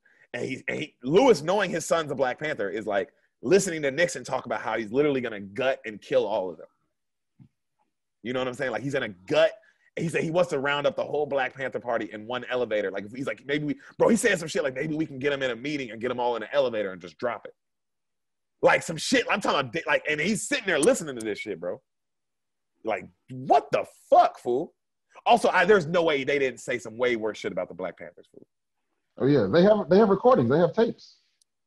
They do. Yeah. So he's talking all that shit, right? Lewis is listening to the Black Panther meeting, and you can tell he's also not vibing what the dude's saying, because the dude's talking about like killing white people, like we gotta fucking kill innocent white, like we gotta like do them like how they do us and shit like that. Okay. And you see Lewis is like, man, what the fuck? And he kind of leaves, and his girl's like, where you going? You know, and he's like, man, I'm not killing nobody. I'm not about that life. And his girl's like, well, I am. I'm a killer nigga. He's like, well, that's on you. So he leaves. Literally the next day was the day like the Black Panthers had a huge shootout on the steps with the police, and like 2 or 3 Black Panthers died. It was like the next day. You know what I'm saying? It didn't say if his girl died, but it just said, but he was just like, man, I was glad I wasn't there for that stupid shit. Because it just got too crazy, Not the Black Panthers are stupid, just I get what he was saying, like, hey, bro, when we start killing innocent people, we're the same. We're the same. We're not doing anything different now. Right. So, so the Oprah, cut to that night, Oprah is dancing. She's got a little disco outfit on and Soul Train's on, and she's dancing, right? And you see Cecil come home, and he starts dancing, and they kind of just like, they're having a good time and shit. You know, she's sober. She ain't been drinking no more. You know, she ain't drunk no more. And so they're dancing, and she says, hey, I got you something. I got you a gift. And he's like, let's go discoing. I got you some disco clothes. And he's like, all right. So he goes upstairs to put them on. As she's dancing downstairs having a good time, the phone rings. She answers the phone. She's like, hello? And she goes, oh, shit. She says, honey, your dad's home right now. Call me back later. Honey, call me back later. Your dad's home right now. I'll talk to you later. And right then, he comes home. And he goes, oh, that Lewis? And she goes, oh. He goes, oh, that Lewis. Give me the phone. No, give me the phone. And he gets the phone. He goes, Lewis. Hey, it's your dad, the Uncle Tom, you know, the butler. He goes, hey, boy, let me tell you something. Isn't it funny how a grown man like you got to call his mama asking for money and got to make sure his daddy don't hear? Ain't that funny? Well, you know who money it is, don't it? You know who money it is? It's the butler. And he hangs up. Yo, I was like, nigga, I would do that to my son. It's like, hey, I know you're not starving. Nigga, yeah. You shut the fuck up. You ain't getting my money today. It's the butler's money today. Right. You know what I mean? So he hangs up on him. As he hangs up on him, the door rings. The doorbell rings. He goes, he opens the door. It's 3 soldiers there. And they got that look, right? Except they got that look of they can't believe they lost their homie and they got to do this. And the dad, bro, it fucks you up because the dad closes the door and he goes, y'all, Forrest Whitaker, y'all got the wrong house. You got the wrong goddamn house. And he slams the door. Like, you know what I mean? Just like, fuck. And then you see them in the house and they both just sitting there. And then Oprah's like this. And then like, it's quiet. It's a good shot because she sits there for a minute. I like the director's choice. She sits there for a minute and then she starts crying. Does that make, you know, they don't show, they let you see the build up, you know? Right. And then she just unconsolable, cut to, you know, 21 gun salute, all that shit, you know? Lewis doesn't come to the funeral though. Lewis is not there. Everybody else is there, but Lewis ain't there. Okay? So you hear the voiceover, Vietnam took my boy, and I didn't even know why we were there. 1974. Now it's Nixon's second term. All right, more times passed. Our boy's looking way older now. You know what I'm saying? Like, our boy Forrest Whitaker the whole time's had a full head of hair, and now he's got the George Jefferson. Okay. Just so, you know the Jefferson, that George Jefferson nigga. Ooh. Yeah, I'm gonna add that shit soon. You got that whoop. That whoop. Hey, that whoop. So Nixon starts talking to him, you know, like about like how he's going, you know, because the water, what's it called? Watergate shit just happened? Yeah. The Watergate shit. Yeah, Watergate, yeah. Watergate. It just happened. And he's telling him how he's going to beat all this. And Cecil's looking at him like, whatever you say, Mr. President. And he leaves, you know? So cut to, as he's walking out of the Nixon's office, one of the other butler goes, hey, your son is here. Your son Lewis is in the butler quarters. He's like, what? So he goes down there and Cuba Gooding's talking to him. Like, hey, what up, Lewis? Oh, man, you graduated? He's like, yeah. He's like, I just graduated. I got my master's degree in political science. He's like, I'm proud of you, young man. You did your thing. You did it. You know what I mean? And right then his dad comes in. He's like, get out of here, boy. I ain't got nothing to say to you. And then he's like, come on, Dad. He's like, get out of here. I ain't got nothing to say to you. And then, you know, Cuba Gooding's like, damn, bro. And you see the son leave. He's like, you know, Forrest, why you do that, man? That's your son. That boy's hurting. He just want to talk to you. He's like, I don't give a damn about that boy. He didn't even have the guts to come to his own brother's funeral. I don't give a damn about him. Right? And you see Cuba guy like, you know, when you're like, all right, this ain't nothing about this. This is too personal. Right, This ain't my place now. You know what I mean? So he goes, years drifted by, right? But in my heart, the pain never went away. And you see this nigga going and visiting his son's, you know, gravestone like every day. Time just keeps passing. You know? Finally, you see his son, like he's watching TV and his son is like literally running for Congress, like on the news. Like his son became like a political figure. You know what I'm saying? And he's running for Congress and he doesn't win, but like he almost wins, you know? And his wife is like, oh, you should call him, honey, and tell him like he did a good job. He's like, I'm not calling that boy. And his wife, Gloria, looks at him and she's like, you know, honey, I never told you this, but when Charlie died, while you were at work one time, I passed out drunk in the kitchen. And not only did I pass out drunk, but I went to the bathroom on myself. And your son, Lewis, came home, picked me up, cleaned me up, put me in bed, and then he told me I was the greatest mom anyone could ever have. Call your son. And you see Forrest Whitaker like, you know, like, God damn it. Like, because I love the wife's point of like, nigga, what you doing, bro? Okay, yeah. At a certain, how do you feel about it? I mean, yeah, man. I mean, holding on to that kind of grudge and shit, you gonna always regret it. Yeah. Yeah, there's Yeah, no that's way. it. I forget what like the old saying is, but it's almost like what they say is like holding on to hate is like it's like setting yourself on fire and expecting the other person to burn. Ooh, You know, it's like that's fucking good. you keeping it with you, and it's just hurting you. It ain't hurting them. It ain't hurting You them. know? That's a good fucking. I like that saying, though, nigga. All right, bro. Here we go. Let's wrap. 1986, the Reagan administration. All right, that much time has passed. You ever watch the Harry Potter movies? No. Damn. No. You know who Alan Rickman is? The nigga that played Professor Snape? Yeah, him. He plays Reagan, bro. This nigga kills that shit too. That nigga look just like this motherfucker, bro. See that's how I know we different generations. Because to me, Alan Rickman is the bad guy from Die Hard, nigga. Nakatomi Plaza. He's like, I don't know, Snape. I'm like, I don't know that nigga at all. Yo, also the career that nigga's had. Right? You telling me he was? I forgot he was the original villain, fool. He makes that movie. He makes that. Of course, Bruce Willis is a nigga, but without a captivating villain like him, with that German accent, nigga, the movie is a little less. Oh yeah, for sure. Oh nigga, wait till you could do a Die Hard spoiler beans. You gotta find a nigga that haven't seen Die Hard. Oh, bro, Sam hasn't seen it. Oh, wow. Okay, yeah. Wait till you do it. Wait a minute. Was she never seen none of the table reads? Man? She didn't see. Sam was that was before her time. Oh wow. Okay. Yep. So you see, this nigga has him and the President Reagan are like this. Him and Forrest Whitaker, them niggas, just like all the presidents, but him and President Reagan, they close. So my nigga goes back to the white boss again, right? The dude that hired him, and he goes, "Sir, I've been over here almost like even 20 plus 30 years now. All that time, the black help has never been paid the same as the white help for doing the exact same job. And Mr. Warner, I'm going to say it today. I don't think that's right." And that's when the white boy Mr. Warner looks up at him like, "Oh, nigga, you think you saying something, you know?" And he goes, "Black people, no black help has been promoted." And he said, at this point, all of us should have been promoted. We should all be working at be the top butlers. There's no way we shouldn't. There's no way. And then he goes, and the guy's like, "You think so?" He goes, "I'm going to need to be paid the same as the white staff, along with all the rest of the black help. And we're going to need to be our promotions, or I'm going to have to move on." And then the white dude goes, "Well, I guess you'll be moving on. Bye." And he goes back to work, right?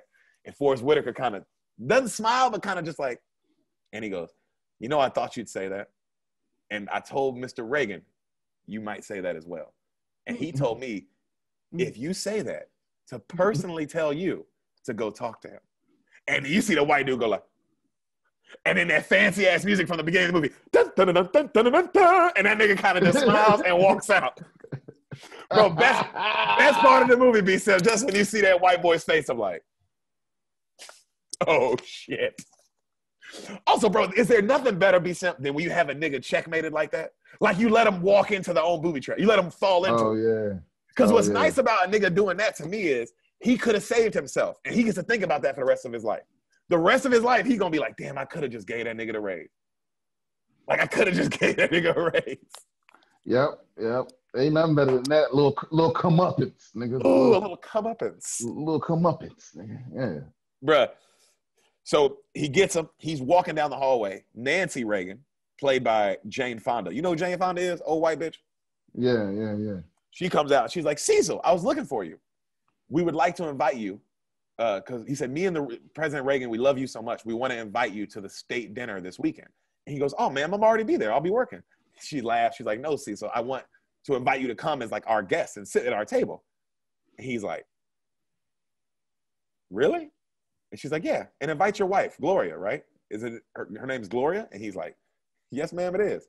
So he goes home. He tells his wife finally gets to come to the White House. She's all excited. She dresses up. She looks, no bullshit, bro. I'm going to give Oprah credit. Oprah, you remind me of my mom in this scene, and I do think you look fucking beautiful, bro. I love that classic, just like a black woman who's dressed up in her 50s and 60s, and she just looks so happy. Right. And it just makes she fly as fuck, and she knows it, and you know it, and it just makes you happy. You know? Yeah, but you know what? But that's no accident. You know what I mean? Because it takes that many years to learn how to be your flyest. You know what I mean? It takes that many really years. Be that.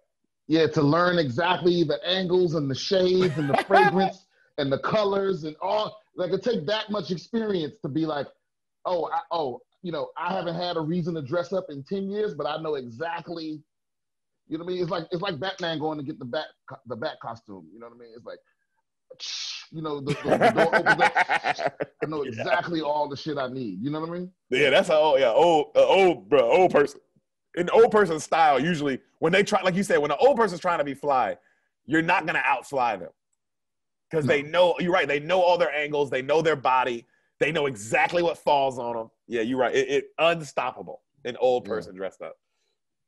So, this nigga's wife's having a great time, and he's sitting at the table, right? And he goes, "It was so different sitting at that table.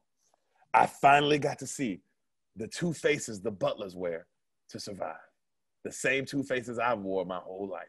And you see all the butlers like all fancy, and then when they come up to him, they're like, "Lucky ass nigga," and then like he'll start smiling and shit. like they all keep coming to black motherfucker, and then walking off and shit. Bro, I love niggas. That's why you gotta love our people, fool, because we will do some shit like that in a heartbeat, nigga. Oh yeah, for sure. So you just gotta laugh. You just gotta laugh about it. Yeah, because it's like they ain't hating on you. They just like, nigga, you lucky ass nigga. Yeah, I got you niggas raises. It's like, what? Of course I'm here. I got y'all niggas raises. So, that happens, right? And they're at the state dinner, and then he's looking around. He's like, man, my wife was really happy, but the whole time I was just wishing that I was there for real, and not there feeling like some kind of show. And I know what he means by that, bro, because I'm reading right now. I'm reading the autobiography of Malcolm X. Fucking unbelievable book. Like, it's a better book than most books. But that nigga talks about how white people, how a lot of black, because I feel like this a lot of times as a black guy in an only white setting a lot. You feel like a mascot. You know what I'm saying? Yeah. And I know you've been a black guy in a lot of white where it's like where you're the only black dude in the room, and everybody's treating you in this way like you're special, like you're this special thing, like this thing to cheer for or this thing to boo, and not just like a person. You know what I'm saying? You're just like an entity, like you represent all black people. It's like, no, nigga. And I loved when he broke that shit down. But it ain't even that. It's not even that you represent all black people. It's that they think that you say something about them. Yeah. I mean, you're like an accessory. You're like an I voted sticker, but it says I love niggas. You know what I mean? Yeah. It's like, and that, but even some people that I like, some of my closest friends misunderstood that in a way that like broke my heart. You know what I mean? Mm-hmm. Or like the moment you realize that that's what you are. Yes. Because they don't know better. A lot of them, because that's something you got to actively take note of. Well, also, Brian, think about that. I can, and I'm sure you can too. I can't count how many times I've been the only black guy in a room full of white people. I can't even count. It's been so many, I honestly couldn't count it. I mean, like, I couldn't, even if we're talking about hundreds to thousands of times maybe. Whereas how many of your white friends or any white people that you know have been the only white guy in a room full of black people once, let alone 100 times? Very few. That's what I'm saying.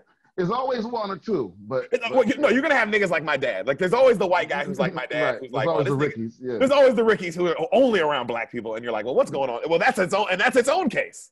You're like, how's this nigga's Millie Rock so smooth? Yeah, this nigga, my dad can break dance his ass off, bro. No bullshit. Yeah. But you're right. How many white people, honestly, and how many of them have asked themselves that? Where it's like, how many times have I been the only white person amongst black people and been comfortable and let myself submerge in comfort? You know what I'm saying?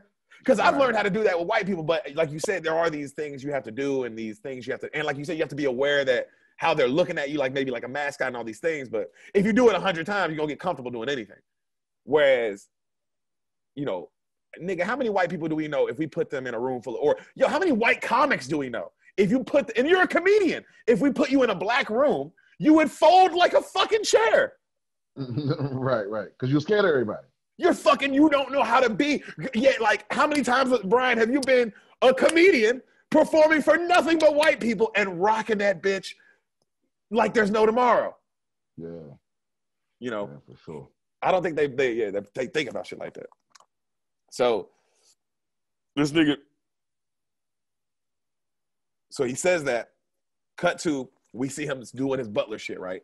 And Ronald Reagan is making like a crazy, Ronald Reagan was a horrible motherfucker. He making like some crazy racist treaty for South Africa. And it was like some shit to fuck up, like to fuck over South Africa. And fucking Forrest Whitaker is watching this shit happen. He's like sitting there, he's listening, and you can tell like, and for the first time, instead of being like a fly on the wall, like how he's supposed to be, he's like listening. He's like, it's like hurting his feelings that President Reagan is doing this shit. Like, and like, also like they're telling President Reagan, like, President, if you do this, it's literally gonna like dehumanize black people in South Africa. Like, and he's like, I don't give a fuck. You're not, and like, cause he was also like, oh, it's gonna mess with my vote, or just some white person shit to care about, to fuck over an entire race of people in another country. Imagine just making that decision on your own bullshit. So this nigga, that he watches that happen, and then Forrest Whitaker goes home that night, and he goes, man, after that state dinner, nothing was the same. I was so confused, and I couldn't get my head right, you know what I'm saying? And he goes downstairs, and he opens up a box of stuff, and he starts pulling out all these books about Martin Luther King, about the Freedom Riders, about the diner sit-ins, and his son's in them. And he's like, man, all that time, I used to think my son was a criminal. And now I know my son was a fucking hero. Like, my son was fighting to save the soul of our country. And he goes, I always loved serving and I always loved being a butler, but it felt different since that state dinner. America always turns a blind eye on our own problems, right? But we'll talk about the concentration camps in Germany forever. Yet we had concentration camps. This nigga says this. We had concentration camps for over 400 years in this country. No one talks about it. You know what I mean? It's like we talk about slavery, but it's like in this, and you know that. I mean, it's in this like a version of a paragraph in a history book. Yeah. No, we keep it ephemeral. It's like it happened to some kind of no nigga Narnia, but like not exactly here, but like just this other world where slavery used to be fine. It's really close though. Like you can open the closet door and walk into that world. It's right there, but it's another world. Right. So, he says that shit, and he goes up to Ronald Reagan, and he quits. And he's like, I wanted to tell you first. And Ronald Reagan's like, you can't quit Cecil. You're our best butler. You're like, white people say, we look at you like family. Oh, really? Okay. Why'd I have to ask? You look at your dog like family, too. That nigga still got to sleep outside. Hey, don't hit him too hard, B-Simp. Don't hit him too hard. Jeez, I've been hit with that shit before, too, man. Yeah. So, President Reagan goes, well, if you have to go, Cecil, I understand. And I'm sure I speak for every president before. You've served your country with like honor and dignity. Thank you. And he's like, thank you, Mr. President. So he leaves. He goes to, you see his son, Louis, is at the embassy of South Africa in America, like the embassy for South Africa. And he's outside leading a huge protest against all Ronald Reagan's new things against South Africa. He's like leading the protest and saying all the like how bullshit Ronald Reagan is and all that. And as he's looking out in the crowd, he notices his dad's there. And he's like, hold on, everybody. And he hands the mic to somebody else and he walks out. And he has his like black militant voice on. And this nigga can act, fool. Because he runs up to Forrest Whitaker, and Forrest like has that proud dad look. And then he goes from being all militant, like, we gotta do this, we gotta do that. And he's like, hi, Dad. He's like, hey. Oh, wow. The acting just completely like a kid again. And he's like, I'm proud of you. You know what I'm saying? And he's like, what are you doing here? He's like, I'm here to protest with you, son. He goes, protest, Dad? You're going to get fired. You can't. What if you get arrested? And he goes, I lost you. That was the only thing I ever lost. And then the son smiles. And then they go protest together. And then they both get arrested. And he's in jail. He got his arm around his dad. And he's like, don't worry, Dad, we'll be out in a few hours. And the dad smiles. He's like, this ain't that bad. Like, like they just in there chilling. Time passes. He goes, after going to jail, I thought I saw it all. Cut to, this nigga made it, bro. 2008. You see him with the Obama chain shirts on. You know what I'm saying, nigga? Like, he's sitting, they barbecuing, nigga. You know what I'm saying? Bro, that shit made a nigga so happy. Like, bro, I'm so glad he got to live to see that shit in real life. Wow. He goes, I thought I saw it all, but never. in my 70-something years did I ever imagine I'd see a black man as a contender for the president of the United States. You know, they all got their Obama gear on, and then that nigga said, bro, they're all so happy. Him and his wife, they're just hugging each other, smiling, and that, bro, this is real shit. This is true. They drove to the polling station where they were going to vote every day just to look at it and smile and cry before they actually voted. Because they couldn't believe that they were going to be there voting for Barack Obama. They really did that shit. Nigga, I remember that energy, nigga. That energy was nothing like it. That was beautiful. Yo, bro, and I've never been an Obama nigga because I just never was into politics. So the only reason I was so into it and thought it was beautiful just because I was like, nigga, a black man for president, you can't tell me shit. I mean, also, you just couldn't tell me shit, bro. It's a black man president. Bro, I was living in Virginia at the time, which is normally a Republican state. And I remember my nigga Phil, I never met him before. He knocked on my door, was like, yo, are you getting out the vote? I'm like, yeah. Like, y'all niggas need some help? He was like, yeah. And then from that moment, I was just knocking on people's door. It's like people slammed the door in your face. Like, white people was mad, nigga.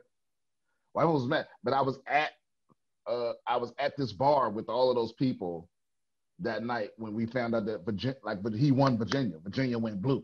Yeah. For the first time in like 40 years or something. And it was like, bro, that energy, nigga, it was like the night Trump won, how everybody was like scared and all that. Yeah. It was the whole other thing. I mean, we were wrong. I mean, it didn't change a lot, but it felt good. It felt great, nigga. It felt great. Like it felt like a win. It felt like a win for black people, which we never get that. Yeah, and like a real win, like put this on paper, put his jersey in the rafters. We won. You can't take this. Right. Mm-hmm. So they're doing that. Oprah is now super old, and bro, this part of the story is also true. They're hanging out. It's the day before they vote. They're hanging out. Oprah's got an oxygen tank, and they're laughing. And then she says, "Hey, can you go get my Bible?" So he walks over to go get her Bible, and you hear a thud. And he comes back. Oprah died his wife died the day before they got to vote. God is fucking, if he is real, bro, it's like, why you be playing? You knew just one more day. Yeah. So she dies. You see Lewis cut to, like in the future, you see he's upstairs and he's going through an old photo album. Right? Lewis, right? And you hear Forrest Whitaker go, Lewis, come down. He did it. Cut to, you see Barack Obama. And like the real footage, 47 years of age, will become the president-elect of the United States. And then you see he like hugs his dad, and his dad just, bro, crying. Like, you ain't seen a man cry. Even when his son died, he didn't cry. You know what I'm saying? This man, like, you could tell it was like the kind of black man cry of like, oh, you finally let it out. You finally, like, let it out, man. This is from everything you saw. Let that shit out, bro. That nigga crying, he's holding him. Damn. And then he says, cut to, you see him ironing the tie that John F. Kennedy gave him. And then you see him get this little Lyndon B. Johnson pen that Lyndon B. Johnson gave him. And then he puts his suit on and he goes to the White House. Cut to, it's the first scene of the movie. Where he's sitting in that White House like an old man. And he's sitting there and he's looking around, and then a young black dude comes up working at the White House during the Obama administration. And he comes up and he's like, how's it going? I'm the usher or whatever, like the new Butler. It's a privilege to meet you. Barack Obama can't wait to meet you. We're excited. Let me show you the way. And he looks at him, he goes, boy, I know the way. And he starts walking on his own. Oh, tell me credits roll out of that. Oh, what you mean? Credits roll, baby. Credits. Oh, perfect. Fade out, shot at him, he walked, right? And then the film is dedicated to the brave men and women who fought for civil rights. And then you hear Obama's voice in the background. Yes, we can. Fade out. That's the Butler. Oh, nigga, that's fire. You like that? That's fire, yeah. I'm glad. Perfect way, perfect opening, perfect ending. Hey, don't you love it when a movie doesn't fuck up the landing? Because the landing gets fucked up a lot. Yeah, quite a bit. Yeah, because, ending is hard. Because you said it best. You said, let it end right there, because you knew if they go any beyond that, they fucked up. Yeah. If they did any more movie, it'd have been like you had it. You busted the nut, and then you busted the nut, and then you try to keep fucking. Yeah, just let it go. Let it go. That was because I was just hoping that was that was the last moment. Because that's like done. But that's the Butler, brother. I'm glad. Thank you for fucking wanting to watch. Let me tell it to you. Yeah, no, that was awesome, man. You caught me too because my phone finna die. I'm at 5%. Yo, God works in mysterious ways. He works in mysterious ways. You at 5% too? No, I am at. Where am I? Ooh, I'm at like 25.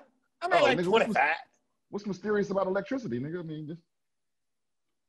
Yeah, good point.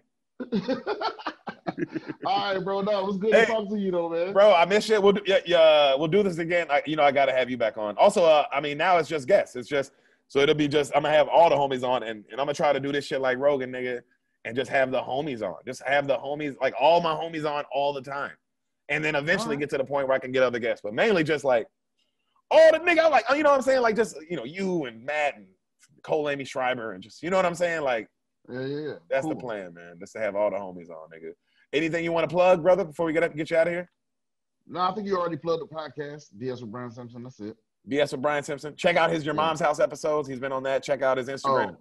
Yeah. Check out my Instagram, my Your Mom's House episodes. Yeah. Yeah, because I'm sure if you're a Your Mom's House fan, you are. That's why you're here anyway, because you know he's on this one. So, yo, brother, I love you, man. Thanks for doing this. Yeah, man. Hit me with the shit when it's about to come out. I will do. I got you. All right, bro.